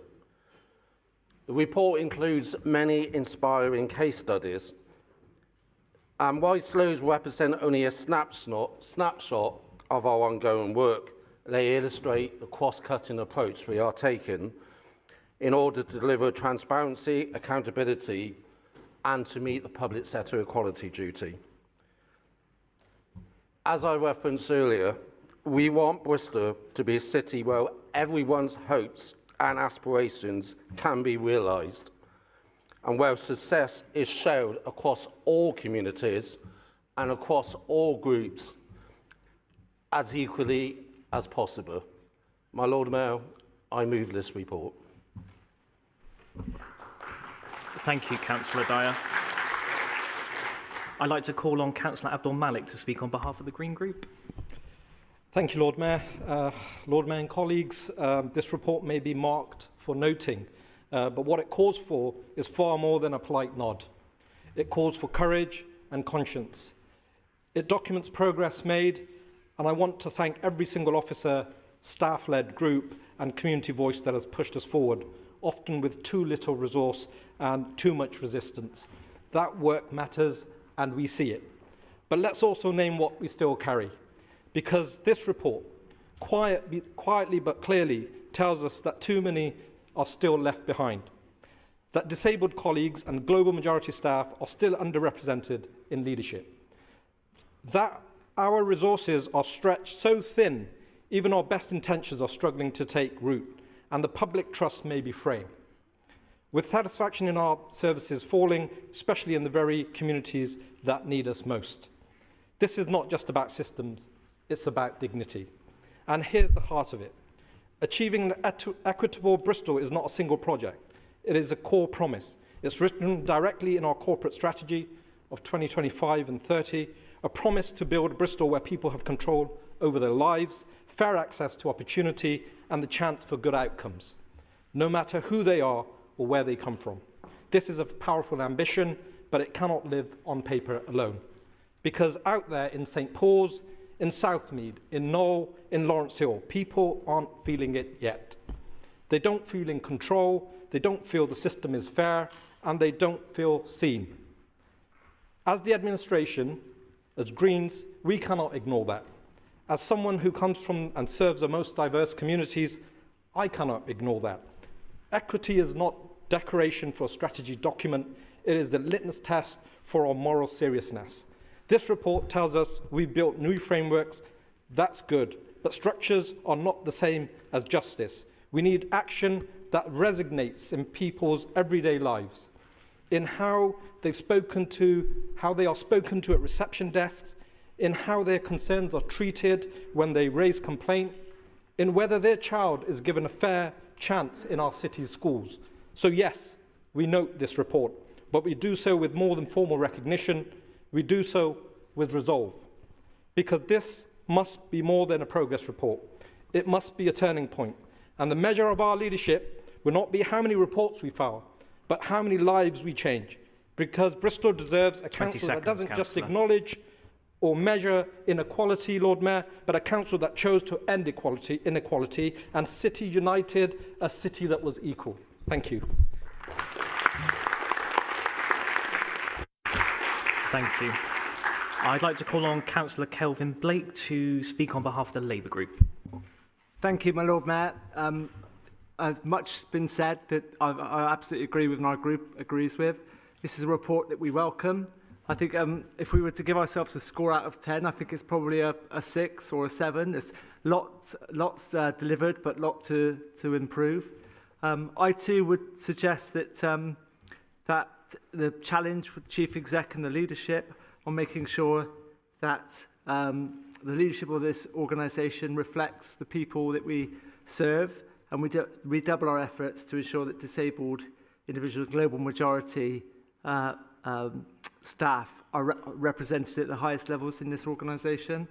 I'm proud to say that whilst we're speaking today, we've got the Pride flag flying outside the City Hall. And to my knowledge, everyone in this chamber supports that. It's an important gesture of support to our LGBT plus community. And at a time with the Supreme Court ruling regarding the Equalities Act, it's a cause concern for many LGBT plus members. We need to ensure we do our bit to ensure we're kind and we're supportive in amongst what has been quite a difficult and sometimes a febrile debate around this issue. Kindness is something we should be at the forefront of our approach to these issues, and trans people need their rights respected as well. So I welcome your comments, Tony, at the start of this meeting. I think that was a really important intervention. I think we've played our part, the Labour Party, with our motion on disabled improvements, and I'd like to thank Ed for the progressive way he's worked with us to improve those policies as we move forward. So for me, it's not a job well done. Social progress is not a final destination, it's a journey, and we need to redouble our efforts and make sure we end up delivering a better, more inclusive society and council in these coming years ahead. Thank you. Thank you, Councillor Blake. I'd like to call on Councillor Sarah Classic to speak on behalf of the Liberal Democrat Group. Thank you, my Lord Mayor. I rise to speak in support of the Equity and Inclusion Annual Progress Report and to emphasise why this work is so vital now more than ever. At a time we're seeing influential voices on a global, national and at times local scale, such as newly elected reform-controlled councils, calling for the scrapping of things like diversity targets and inclusion policies, we cannot afford to take progress for granted. Rollbacks of rights, such as those we've seen in recent Supreme Court decisions to those for trans people, remind us how fragile equality can be if we don't actively protect it. In Bristol, we choose a different path, one rooted in fairness, dignity and opportunity for all. Our core equality objectives reflect our commitment to making equity and inclusion everyone's business, not just the remit of one team. There is real progress to be proud of. A new senior leadership structure designed to be more inclusive, improved workforce diversity data, development initiatives to support staff progression, and equality and impact assessments completed this year. We've co-designed strategies and held the third Race in the City conference, engaging directly with underrepresented communities. But we must be honest about this. Challenges remain. Disabled people and global majority staff continue to be underrepresented in senior roles. We continue to see budget restraints have made it harder to deliver training and engagement at the scale that we need, and we must take seriously the decline in public satisfaction with our services. It's a reminder that inclusion isn't just about policy, it's people's lived experiences. Looking ahead, I welcome the steps being taken and continuing our work with communities and partners to implement inclusive policies and practices. Equity and inclusion are not optional extras. They are essential to delivering good governance, public trust, and a city that works for everyone. Thank you. Thank you, Councillor Classic. I'd like to call on Councillor Mark Weston to speak on behalf of the Conservative Group. Thank you very much, my Lord Mayor. It'll be no shock to anyone that I'm breaking the microphone with the sound of my voice. You should have heard the Armed Forces Covenant speech I was going to deliver. You'd have loved it. But as a money-grubbing capitalist and card-carrying one of that lot, I'm going to talk about money, actually, if I may, because there's been a lot of good things said. Some things I agree with, some probably I don't. But for me, money talks. And actually, when we're looking at page 105, or page 57 of the report, it talks about the pay gaps. And this is actually a bit of a concern for me and for my group, because it's the gender pay gap, the race pay gap, disability pay gap, and actually they're widening into the statistics. And this is actually in our own staff. So I think there needs to be a body of work as to what we're doing. It's all well and good for us to talk about the city at large, but under things under our control, there's some good things that are moving in the right direction, but there are some bits that actually aren't. And I think we need to investigate that. So when it comes to the gender pay gap, it's actually increased by a percentage point over last year. The race pay gap has dropped by 0.08%, but it's still over 6% on that. And the disability pay gap is 4.5%, and that's gone up as well. If money talks, it's not talking very politely right now. And this is with our own facts and figures. So it's all well and good for us to slap ourselves on the back and say this is lovely. But actually, if we're trying to get equality, if we're trying to push for this, then you need money to do it. And there's a discrepancy as to what we're paying our own staff, depending on whether you're global majority or disabled or anything else. So I think a body of work for the staff, for our officers, and possibly for the HR committee, Chair, to have a look at that as to why that is. So there's some good work here. We can, I suppose, softly applaud ourselves. I'm not sure I'd give ourselves 7 out of 10. If money talks, it's hushed right now. Thank you very much. Thank you, Councillor Weston. That concludes agenda item number 11. Agenda item number 12, statements of the licensing policy. I'd like to call on Councillor Breckles to move the report as licensing chair. Thank you, my Lord Mayor. This statement of licensing policy is part of a statutory periodic review, and the last policy was adopted in August 2020. And the proposed policy has been developed as part of an officer-member working group.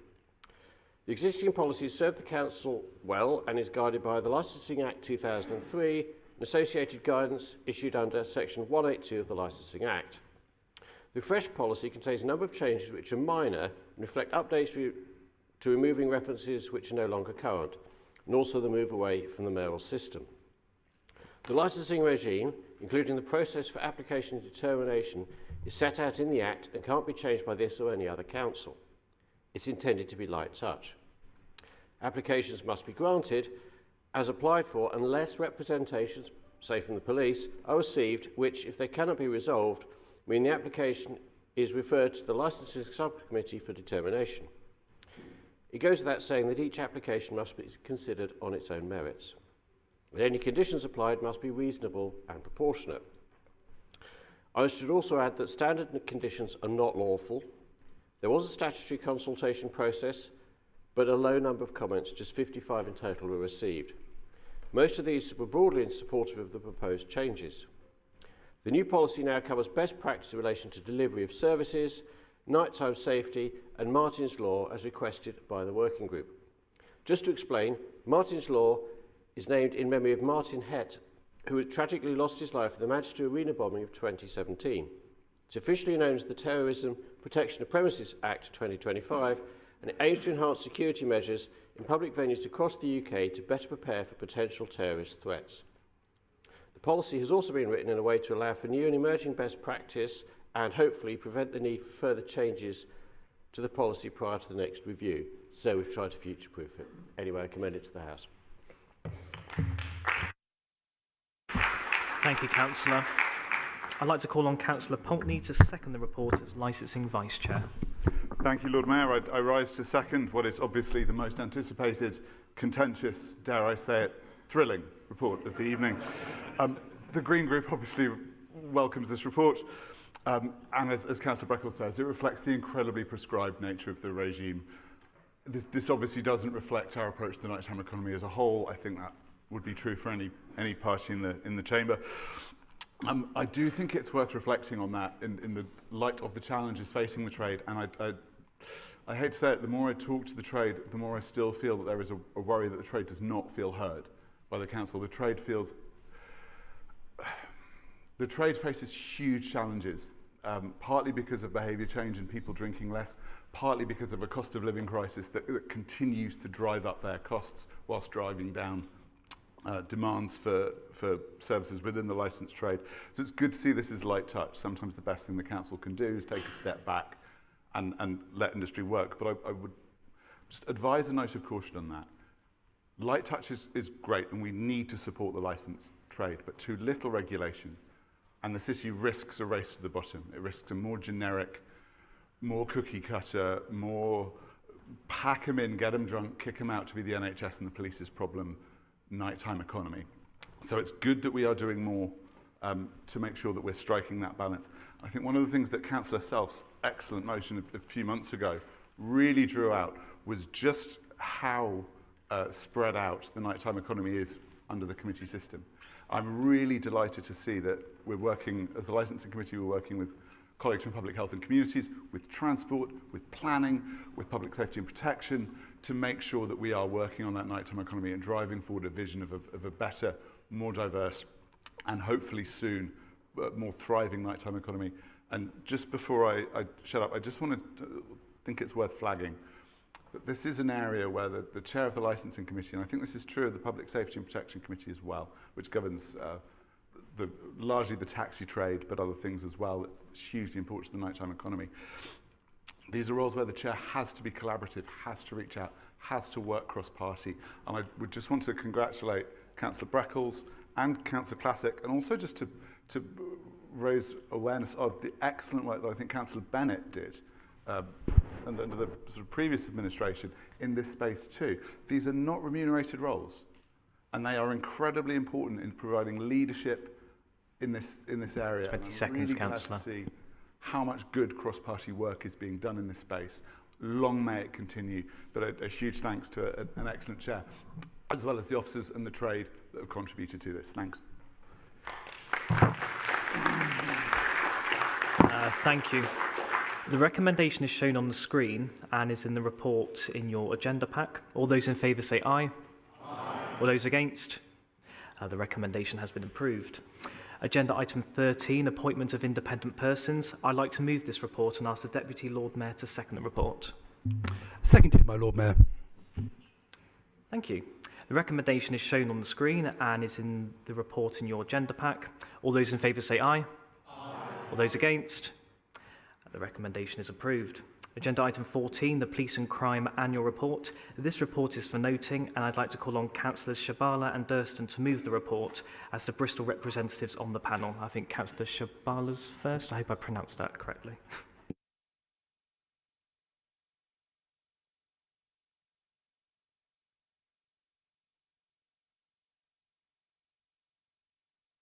Brilliant, thank you. As a panel member of the PCC, this is some of the thoughts from the report. This report shows some progress, but it also highlights serious concerns that matter deeply to the public, particularly around trust, funding, and frontline visibility. Public confidence in Avon and Somerset Police has dropped to just under 62%, the lowest in recent years. This is not just a number. It reflects how disconnected many people feel from their police service.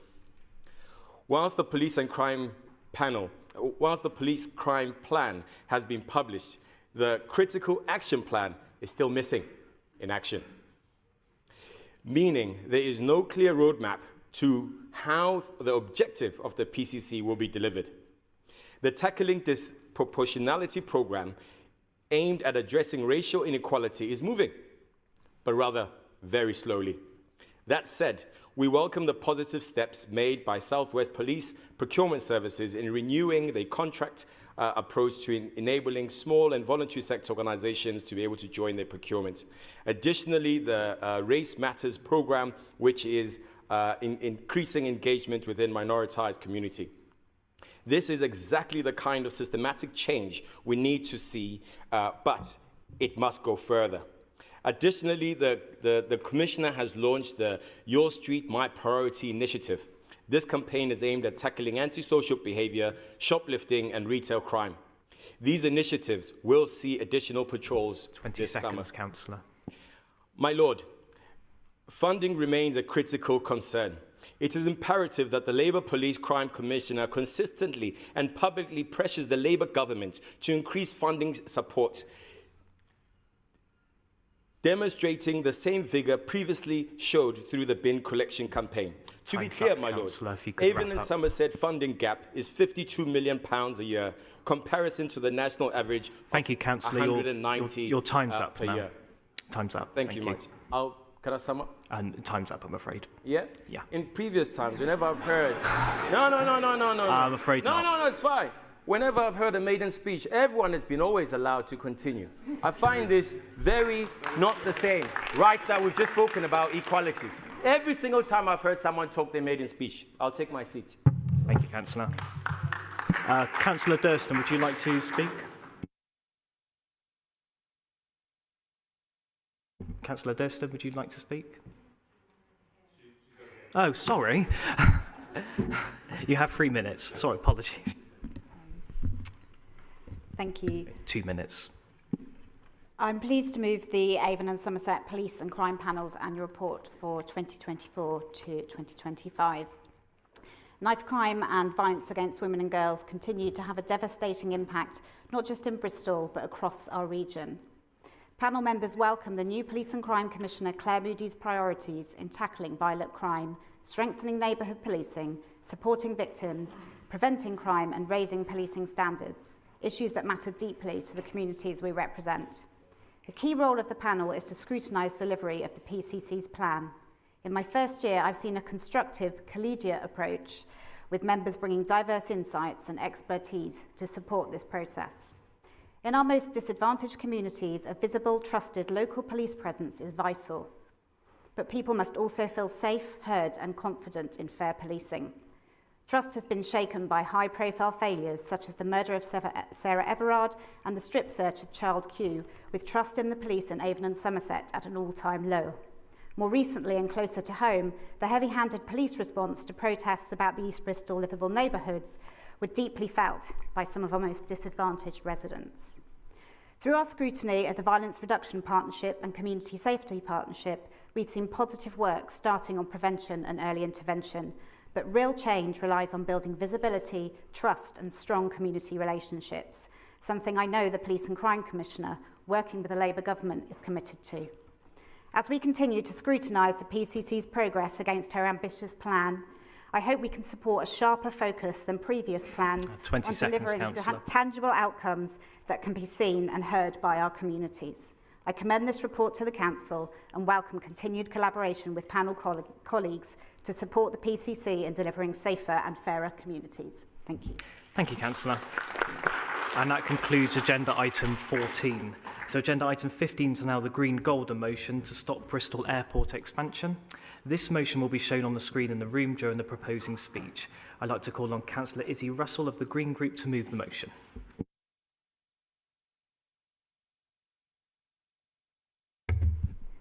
I'm bringing this motion as it is something very close to my heart.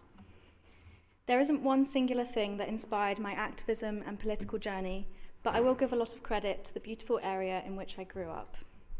Chew Valley and the Mendips, just south of Bristol, is a small haven for wildlife, a piece of nature and calm, and an escape from some of the busyness of Bristol. It gave me the space to learn about and appreciate the natural world.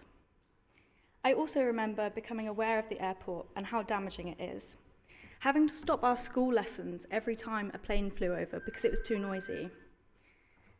Friends who couldn't sleep at night due to night flights, seeing the precious wildlife being increasingly encroached on.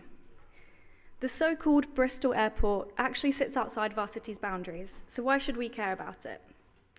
Bristol Airport expansion will cause detrimental harm to the environment, ecosystems and the people, not just in Chew Valley, but in Bristol and across the southwest.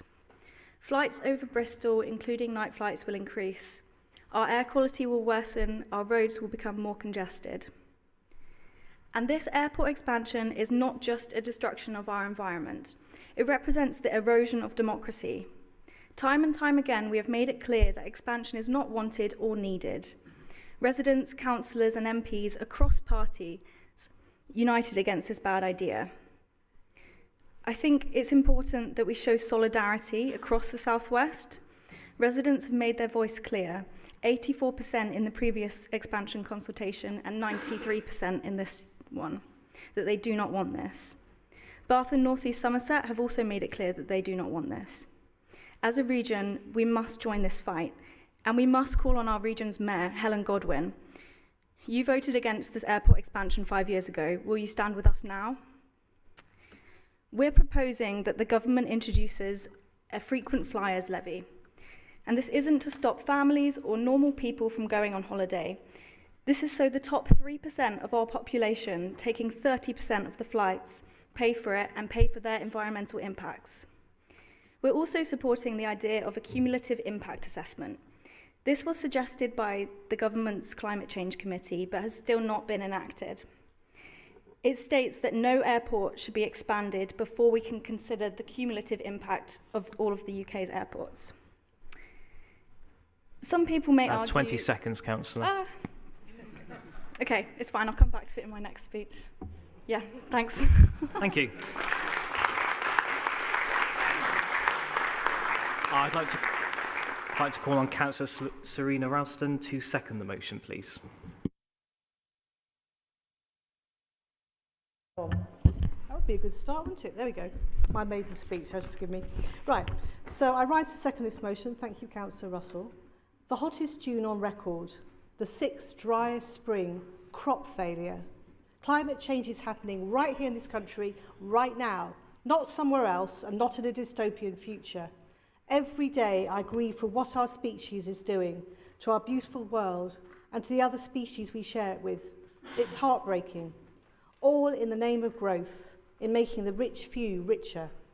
When I see babies and young children, I worry for their futures. One of the reasons I became a Green Councillor is to protect the environment. After being newly elected last May, I learnt that all councillors are corporate parents. I found this deeply moving. I know each of us in this chamber takes this role seriously, looking around here. As corporate parents, it is surely up to us to protect the environment on which our children's lives depend.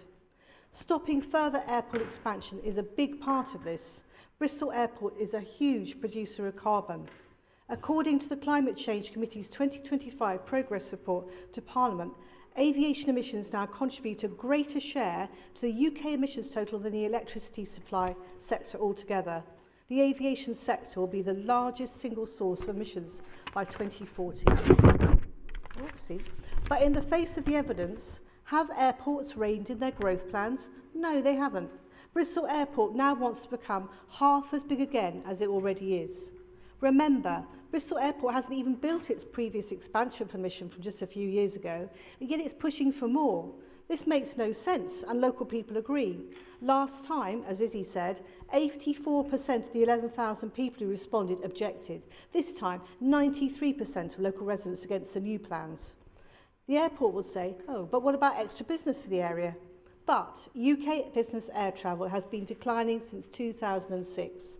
The New Economics Foundation formal review itself of the airport's business projections last time said they were, to quote, grossly exaggerated. Well, what about incoming tourists spending money then? Well, the UK has a huge tourism spending deficit, actually, of more than £40 billion. And even with proposed mass transit, still that's likely to mean more people driving. And the airport is planning a huge amount of extra parking. Parking is one of its largest sources of revenue, so that's great news. But that's dreadful news for local people and for climate. And that comes on top of a massive hike 20 in seconds, flight numbers. Councillor. We are calling on the government to introduce a new charge on ultra-frequent flyers, higher taxes on carbon emissions, and pause all airport expansions until the consequences of increased emissions are properly considered. But if we can't rely on the government to do the right thing, then councils must. As Bath and North East Somerset Council has rightly done, we need to say no to these plain stupid plans. Let's act like any parent in an emergency for our children and future generations. We could wrap up of now, please, Bristolians. Councillor. Call for a stop to airport expansion. Bristol Airport is big enough. Put people and planet before profit. Please support this motion. Thank you, Councillor. Thank you.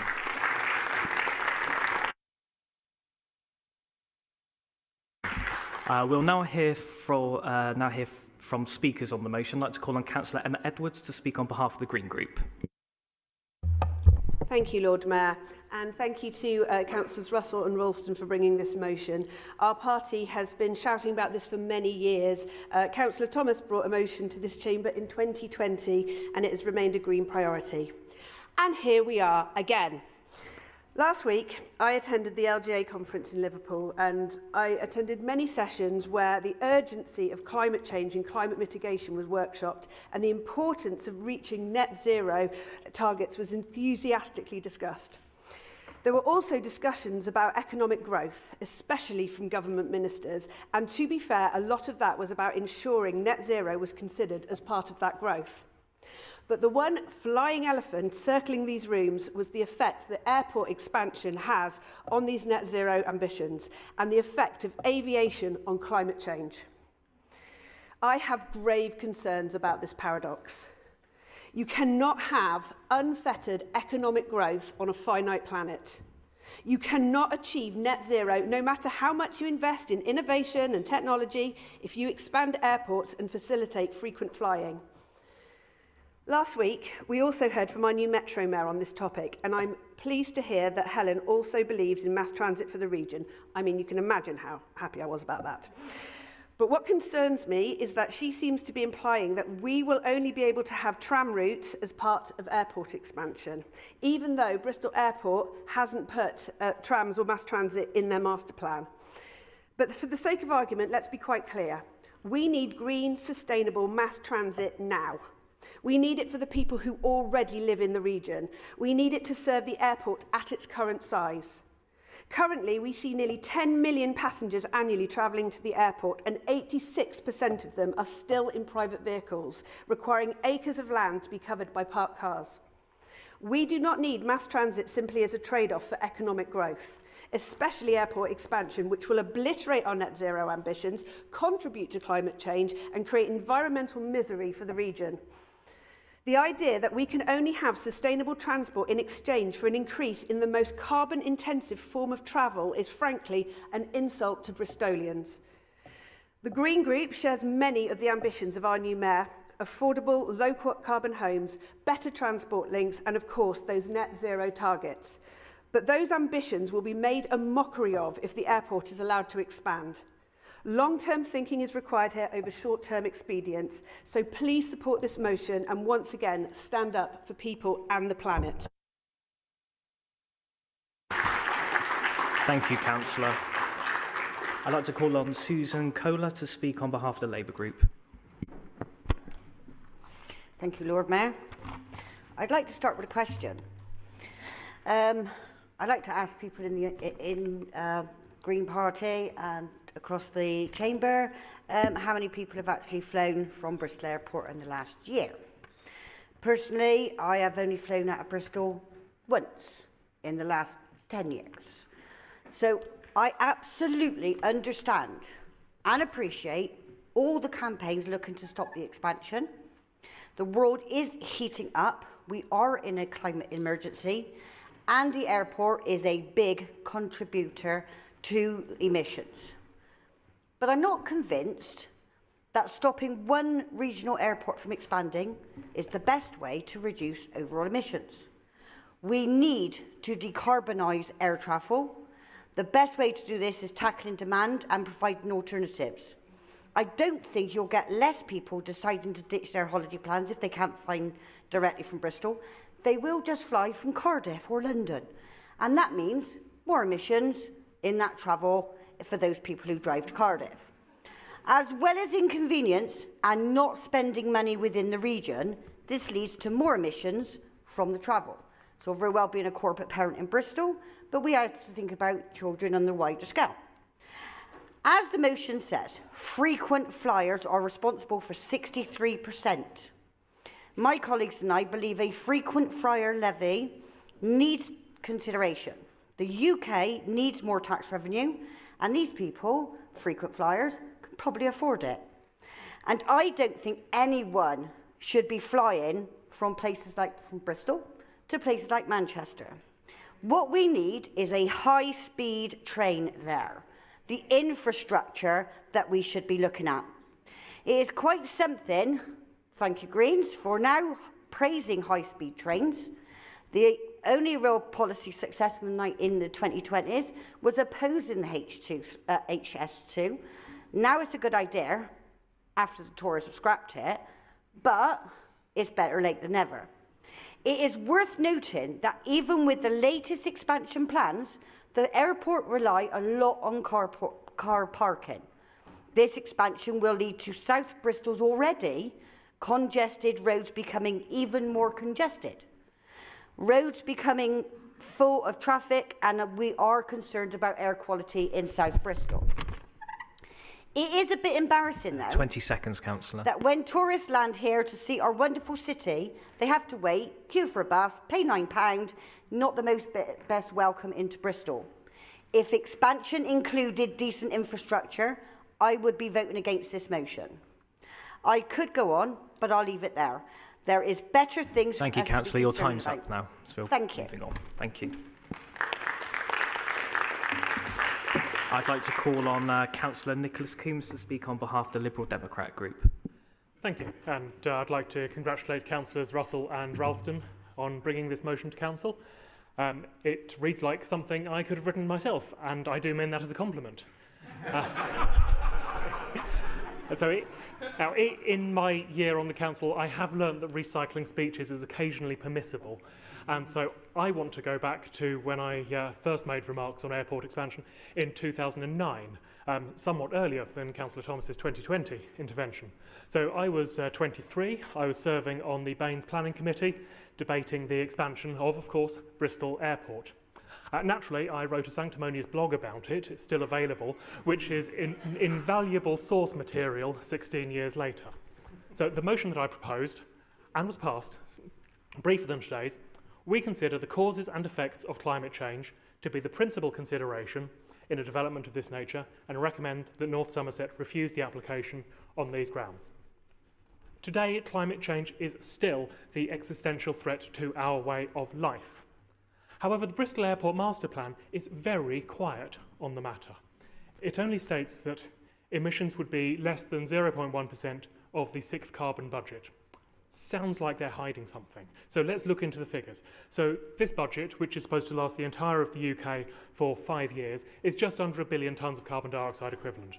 Bristol Airport would like to use about 1 million tonnes of that budget for their expansion. In context, the whole of the Bristol City Council area emitted 1.5 million tonnes in 2022. So the expansion of the airport would have the same climate impact as all of us, 500,000 Bristolians, going about our lives for most of a year. The benefits of airport expansion are simply not proportionate to the harms. 1 in 7 flights from Bristol are internal. There are 500,000 passengers going to Edinburgh who could take a train, given different incentives. Last year's Liberal Democrat general election manifesto, on which I stood, generally considered quite a good year for us, called for a ban on short domestic flights and a carbon comparison between rail and flying at the time of booking. We also proposed a moratorium on all airport expansion prior to the creation of a national emissions management framework and for focusing aviation taxation on frequent flyers. Given that these points are both in recommendations of Councillor Russell's motion, the Liberal Democrats and I are very happy to support it. Thank you, Councillor.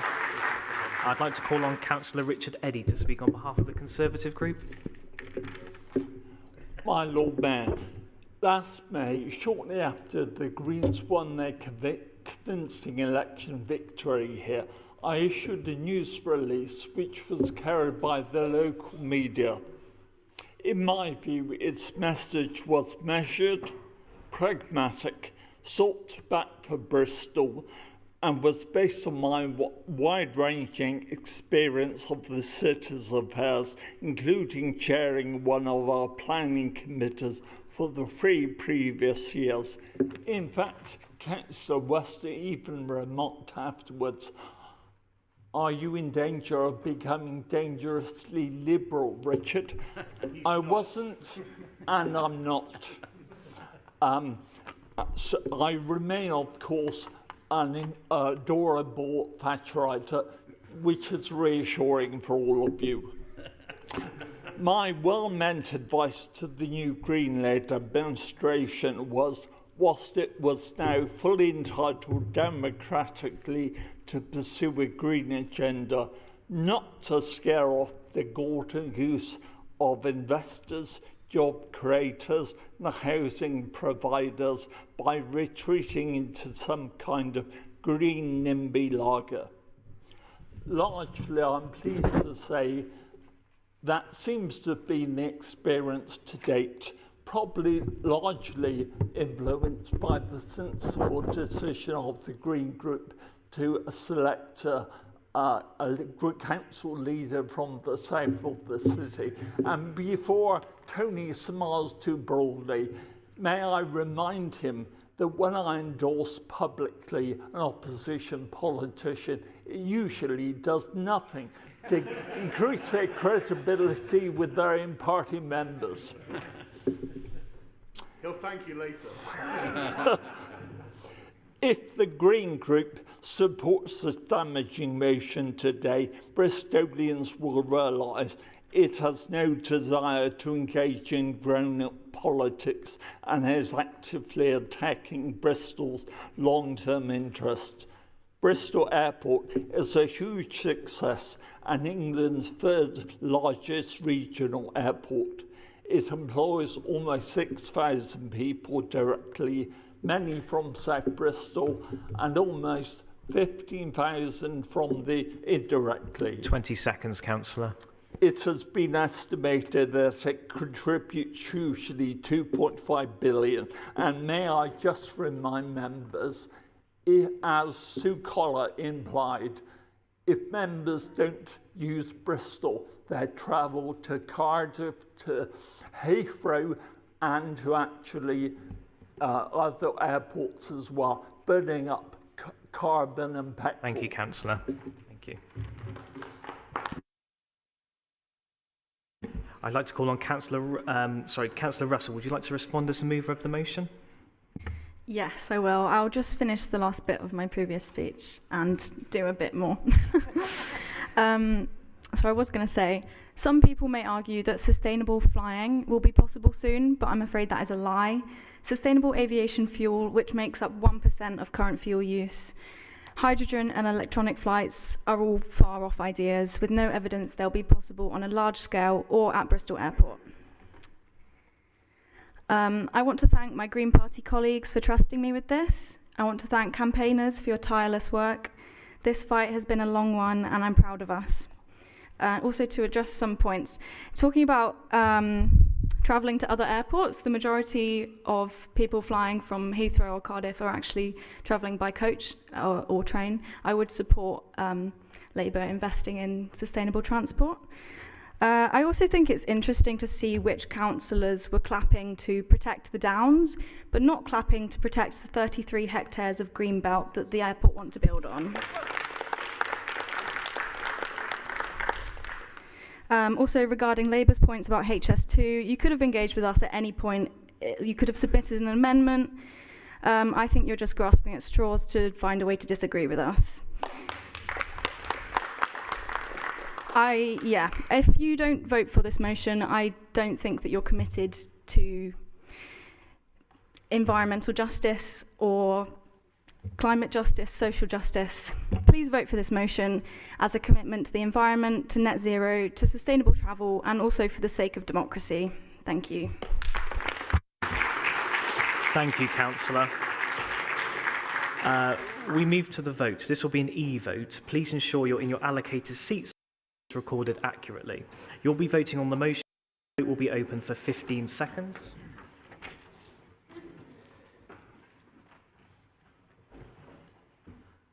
Please vote now.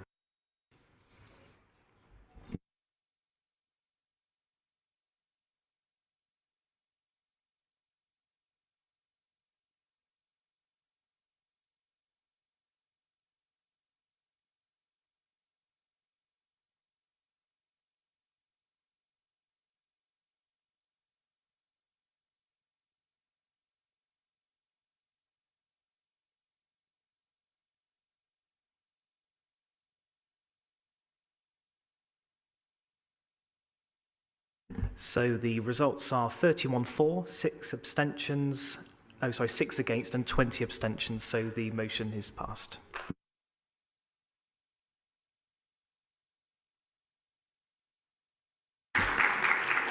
That moves us on to agenda item 15, the Labour Silver motion, school holiday childcare. The motion will be shown on the screen in the room during the proposing speech. I'd like to call on Councillor Kirsty Tate of the Labour group to move the motion. Thank you, Lord Mayor. I rise today not just as a councillor, but as someone who has lived this issue. I was a teen, I raised 3 13, and as a working parent, a SEND parent, and someone who has had to navigate a broken childcare system. This motion comes from listening to residents, from families who tell me week in, week out that childcare is the missing piece. It's pushing people into debt, out of work, and into impossible choices. BS13 is one of the most deprived areas in the UK, with some streets in the top 1% for deprivation nationally.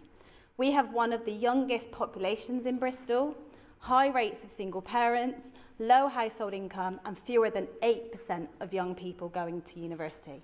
But my ward is not alone in this. These challenges are widespread, seen in urban, rural, and coastal communities across the country. What's happening in BS13 is happening in too many places because this is a systemic problem. It's a national childcare model that simply doesn't work, particularly for those that need it the most. Even families on universal credit are required to pay childcare costs up front and claim back later, a model that leaves many locked out altogether. In fact, only 13% of universal credit eligible families are using this support. And those just managing families, not on UC or free school meals, but barely scraping by, are often left with nothing. This motion offers a solution, practical, fair, and rooted in lived reality. A national wraparound and holiday childcare strategy with Bristol as a pilot. A booking code system so families pay what they can or nothing at all. Direct funding to providers to end upfront barriers and support for community-led collaboration using the networks we already trust. The benefits are wide-reaching. For children, safe, enriching spaces for them to thrive. For families, freedom to work, breathe and stay afloat. For the economy, increased workforce participation, especially for women. And for public service, less strain on social care, crisis support and mental health. And for communities like mine, the foundations for real opportunity. Other countries, Sweden, Malta, France, they have proven that childcare isn't just a cost, it's an investment. Let's follow that lead. Let's start local and build national, and let's show what's possible when we listen, we act, and we believe that families deserve better. I commend this motion to Council. Thank you, Councillor. I'd like to call on Councillor Katja Horchin to second the motion, please. Thank you, Lord Mayor. Members, I stand to second this motion. The long-term effects of growing up in poverty are well documented. Children growing up in poverty not only have a lower attainment in school, but it does not end there. When they grow up, they are likely to suffer more long-term illnesses, have poor mental health outcomes, and earn far less in their lifetime, thus continuing the cycle of poverty. But parents in low-income orphans often find themselves in a dilemma. They cannot work or even increase their hours because who would look after the children? Paying for childcare would often cost the same, if not more, than what a parent could earn. They should get a better job, higher wages, people say. Not only is that short-sighted, the jobs they do are often those most needed in society, like childcare, but then the dilemma again, who looks after the children while they're attending college? I know of many parents in that not quite on welfare, that just about managing sort, where one parent gives up work because the childcare costs are more than they earn, or they take on low-paid precarious work to work around school hours. This is usually the mother, not always. Studies have shown that this for women in reality is damaging their future career prospects and earning potential and even paying into a pension. If you have a school-aged child with SEND needs, childcare can be even trickier. Many providers are not able to adequately look after your child, even refusing you a place. The main carer of SEND children are often left isolated for the 6 weeks holiday, unable to do much because of the high cost of activities. This can lead to stress and poor mental health and even family breakdown. This is why even 10% cut in respite care can be very damaging. Thankfully now they have free bus travel for under 16s that could help. But what can we do? An enriched play environment, an informal after-school or holiday play club setting can provide so much more than just a safe space to keep a child. Enriched play opportunities and experiences go a long way in allowing children to dream.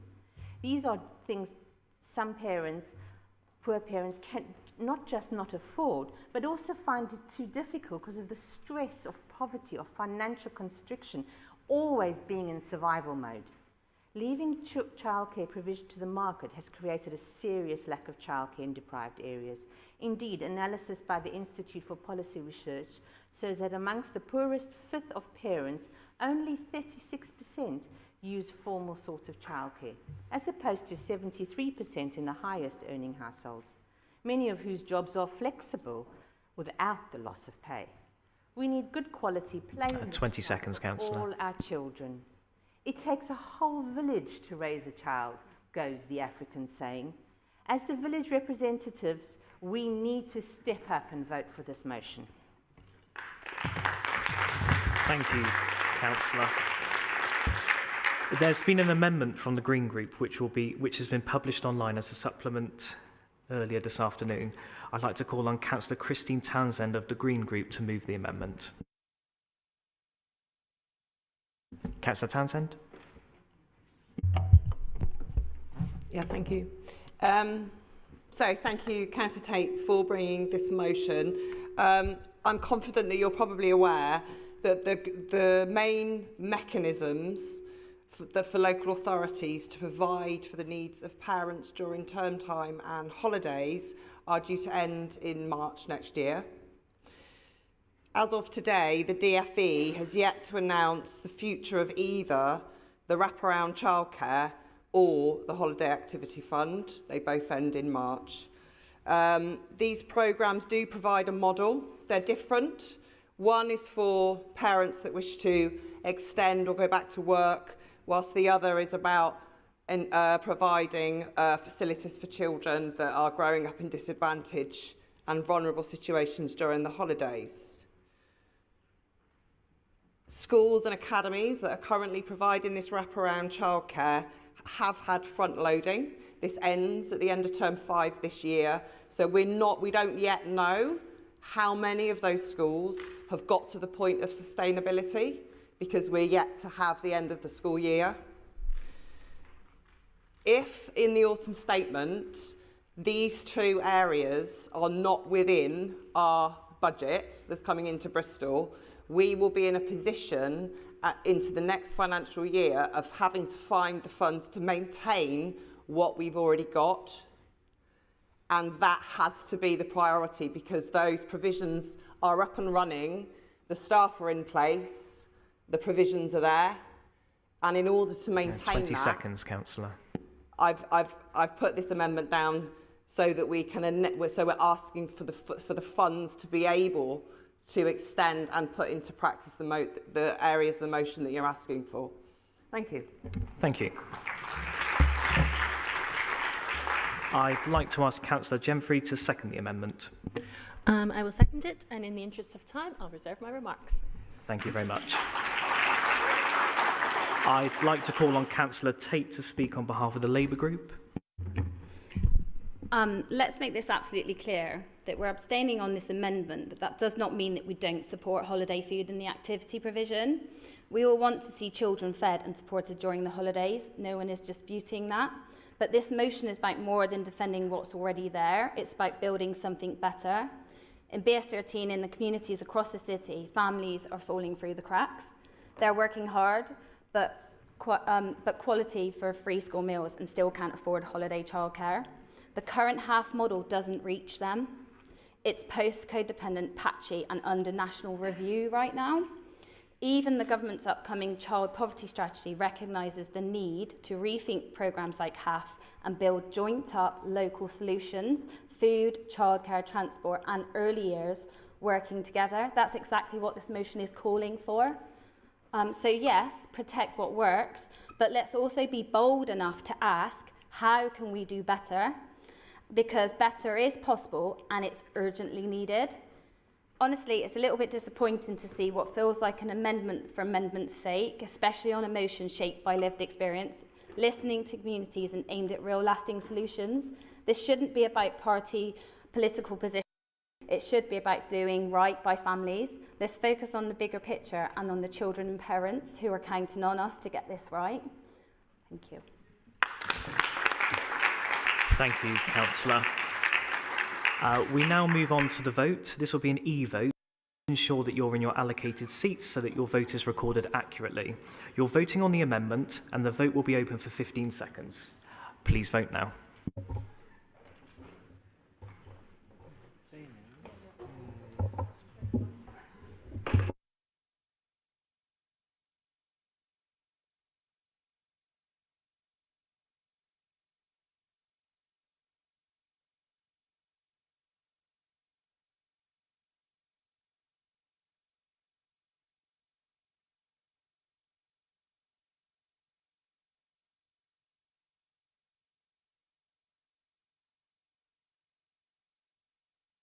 Right, so we had 41 for, 0 against and 19 abstentions, so that amendment has been passed. Thank you. We'll now hear from speakers on the motion as amended. Let's make sure I'm on the right page. So I'd like to call on Councillor Christine Townsend to speak on behalf of the Green Group. No? That's what I have on my... I reserve my remarks. I reserve my remarks. Excellent. Thank you very much.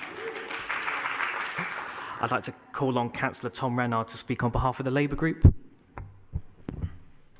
Thank you, Lord Mayor. I'd delight to speak to this motion of the week. The government has announced a £500 million plan to open up Best Start centres to 1,000 hubs across the country, which will be created by the end of 2028, ensuring every council in England can have one. Giving all children the best start in life, no matter their background, is Labour's commitment to breaking down barriers to opportunity. And the closure of around 1,300 Sure Start centres by the coalition government was a huge mistake, one I think even former government minister would now admit. The tide is now thankfully turning, and families will be able to get the support they need. This, in addition to kickstarting the rollout of new free breakfast clubs for all primary school children through an early adopter scheme, a cap on school uniform costs will make a big difference to families who have found their income chipped away by years of high inflation, almost stagnant wages, and a Tory government that oversaw worsening child poverty. Labour has also started the drive to recruit 6,500 teachers nationally, improving the education system. Launch Skills England to transform opportunities and drive growth. Scrap single headline Ofsted grades in schools in landmark school reform. Overhauled apprenticeships through a new growth and skills levy. Supported parents by announcing the first stage of the government's plan to deliver 3,000 school-based nurseries. And announced the Children's Wellbeing Bill to remove barriers to opportunity and make sure the school system is fair for every child. All of this combined and more will be a lifeline for struggling families up and down the country. Now, childcare is clearly something that needs addressing. It's something we've put forward a motion on last term, and we will continue to push for action on. And with two very young children and the monthly nursery bill that I receive, it is something that is constantly at the forefront of my mind. Action on it will, yes, mainly need to come from the government, and it's why we're happy to lobby it. But that doesn't mean the relevant committees shouldn't be looking at local solutions too.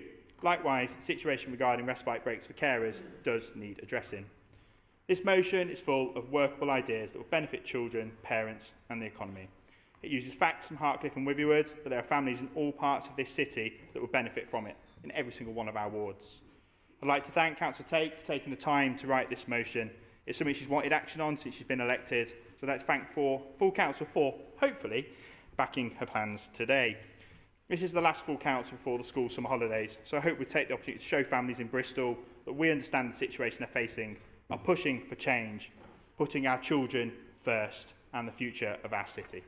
Thank you. Thank you, Councillor Renard. I'd like to call on Councillor Andrew Varney to speak on behalf of the Liberal Democrat Group. Thank you very much, my Lord Mayor, and thank you as well to Councillor Tate and Councillor Hornchin for bringing this motion forward for this evening. I hope it will come as no surprise that we on these benches, Liberal Democrat benches, will be wholeheartedly supporting your motion now amended. In fact, I do wonder if you've been looking at the Liberal Democrat manifesto from the 2024 general election, because so much of that concords with what we see in this motion. And for those who haven't had the delight and the joy of reading the Liberal Democrat manifesto from 2024, I'll just read a few quotes. If it's good enough for Councillor Coombs, it's good enough for me. Indeed. So it starts off, every child deserves the best possible start in life and the opportunity to flourish, no matter their background or personal circumstances. It goes on to say, families come in all shapes and sizes, and parents should have the support and flexibility to juggle work with parenting as they see fit. Continues, flexible, affordable childcare is a critical part of our economic infrastructure and helps close the attainment gap between rich and poor. It helps parents return to work if they want to, and a lack of access to affordable childcare is a key driver of the gender pay gap. And then it goes on to list some of the solutions, many of which are in today's motion. So we particularly like the focus on children with SEND, who are so often left out, not just because of cost, but also because suitable provision isn't available. And we also are very pleased to see young carers given a special mention, calling for improvements to respite breaks, which is something that builds on the issues the Lib Dem group raised in our Young Carers Day motion back in March of this year. The Green Party amendment doesn't change the original motion in any substantive way, but it does clarify the need for funding going forward, which is obviously in the hands of the Labour government. So we support this motion. We hope that the relevant committees, whilst they still exist, can take some of the suggested solutions forward. And we welcome the government using Bristol as a pilot area for a new strategy, especially in our many left behind areas. Thank you very much, everyone. Thank you, Councillor Varney. I'd like to call on Councillor Graham Morris to speak on behalf of the Conservative group. Thank you, my Lord Mayor. Currently, Bristol finds itself with 2 parliamentary constituencies in the bottom 10 of the Sutton Trust report into social mobility. It's called the Opportunity Index. And what that means is that if you are a resident in Bristol South or Bristol East and on free school meals or just about managing, you are unlikely to be able to break out of the cycle of the lack of opportunity. I hope you've all read the report. It makes pretty grim reading, especially as we are representatives of Bristol, but I would urge you, all of you, to do so, because support for young families is key to trying to break out of this cycle and give and to provide opportunities for children and their families. I mean, the motion tonight raises a very valid point. Childcare is expensive. Often families do not have the luxury to have one parent not working, and the summer holidays in particular are a very long time when you're trying to work, juggle childcare, maybe child needs additional support, you know, make up the food, get the food, and make sure your young people are not up to mischief. And I speak as a father of 4 boys. They take off to the mother. There is a pressing need for this summer holiday, as well as the need for a longer-term strategy. I mean, John and I, as ward councillors, meet on a regular basis with all the youth-focused organisations in Stockwood to try to provide opportunities for young people, be that free or paid. And it's something that works pretty well. And if you can get this right, then families will be better off. And we will make a real difference to children, and not just their immediate, you know, their parents, but the wider families as well. You know, I'm well aware of the impact of the summer holidays, both financially, emotionally, and it's pretty energy sapping. So in summary, we support the aims of this motion. We support the targeting resources on those who are just about managing, as they're probably the ones who perhaps need it the most. And at the moment, many families in South Bristol and East Bristol and the wider Bristol region are being failed. We are paying more for less. Families need support. Facilities and care locations play an important role. And yet we still see pressure on South Bristol's few remaining facilities which could be used to support families and offer the support and wraparound care with the right funding, which is why the Green Amendment, I think, strengthened the overall motion and proposition. Thank you. No. Thank you, Councillor Morris. I'd like to call on Councillor Tate. Would you like to respond as mover of the motion? I would just like to thank everyone. Thank you. Right then, we move to the vote. This will be an e-vote. Please ensure you're in your allocated seats so that your vote is recorded accurately. You're voting on the motion and this will be open for 15 seconds. And you can vote now.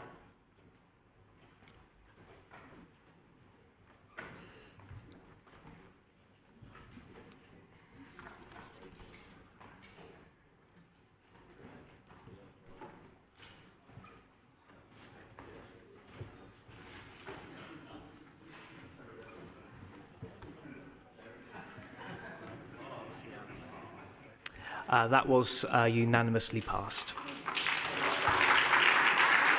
And that concludes the Silver motion. I would just like to add that I will be reaching out to Councillor Shabala to apologise for any distress experience. Obviously, it wasn't my intention to cause any upset, so I'll be having a conversation with him. Okay. Thank you for attending today's meeting. The next meeting of full council will be held on Tuesday, the 9th of September, and I wish you all a very happy remainder of your summer. Thank you.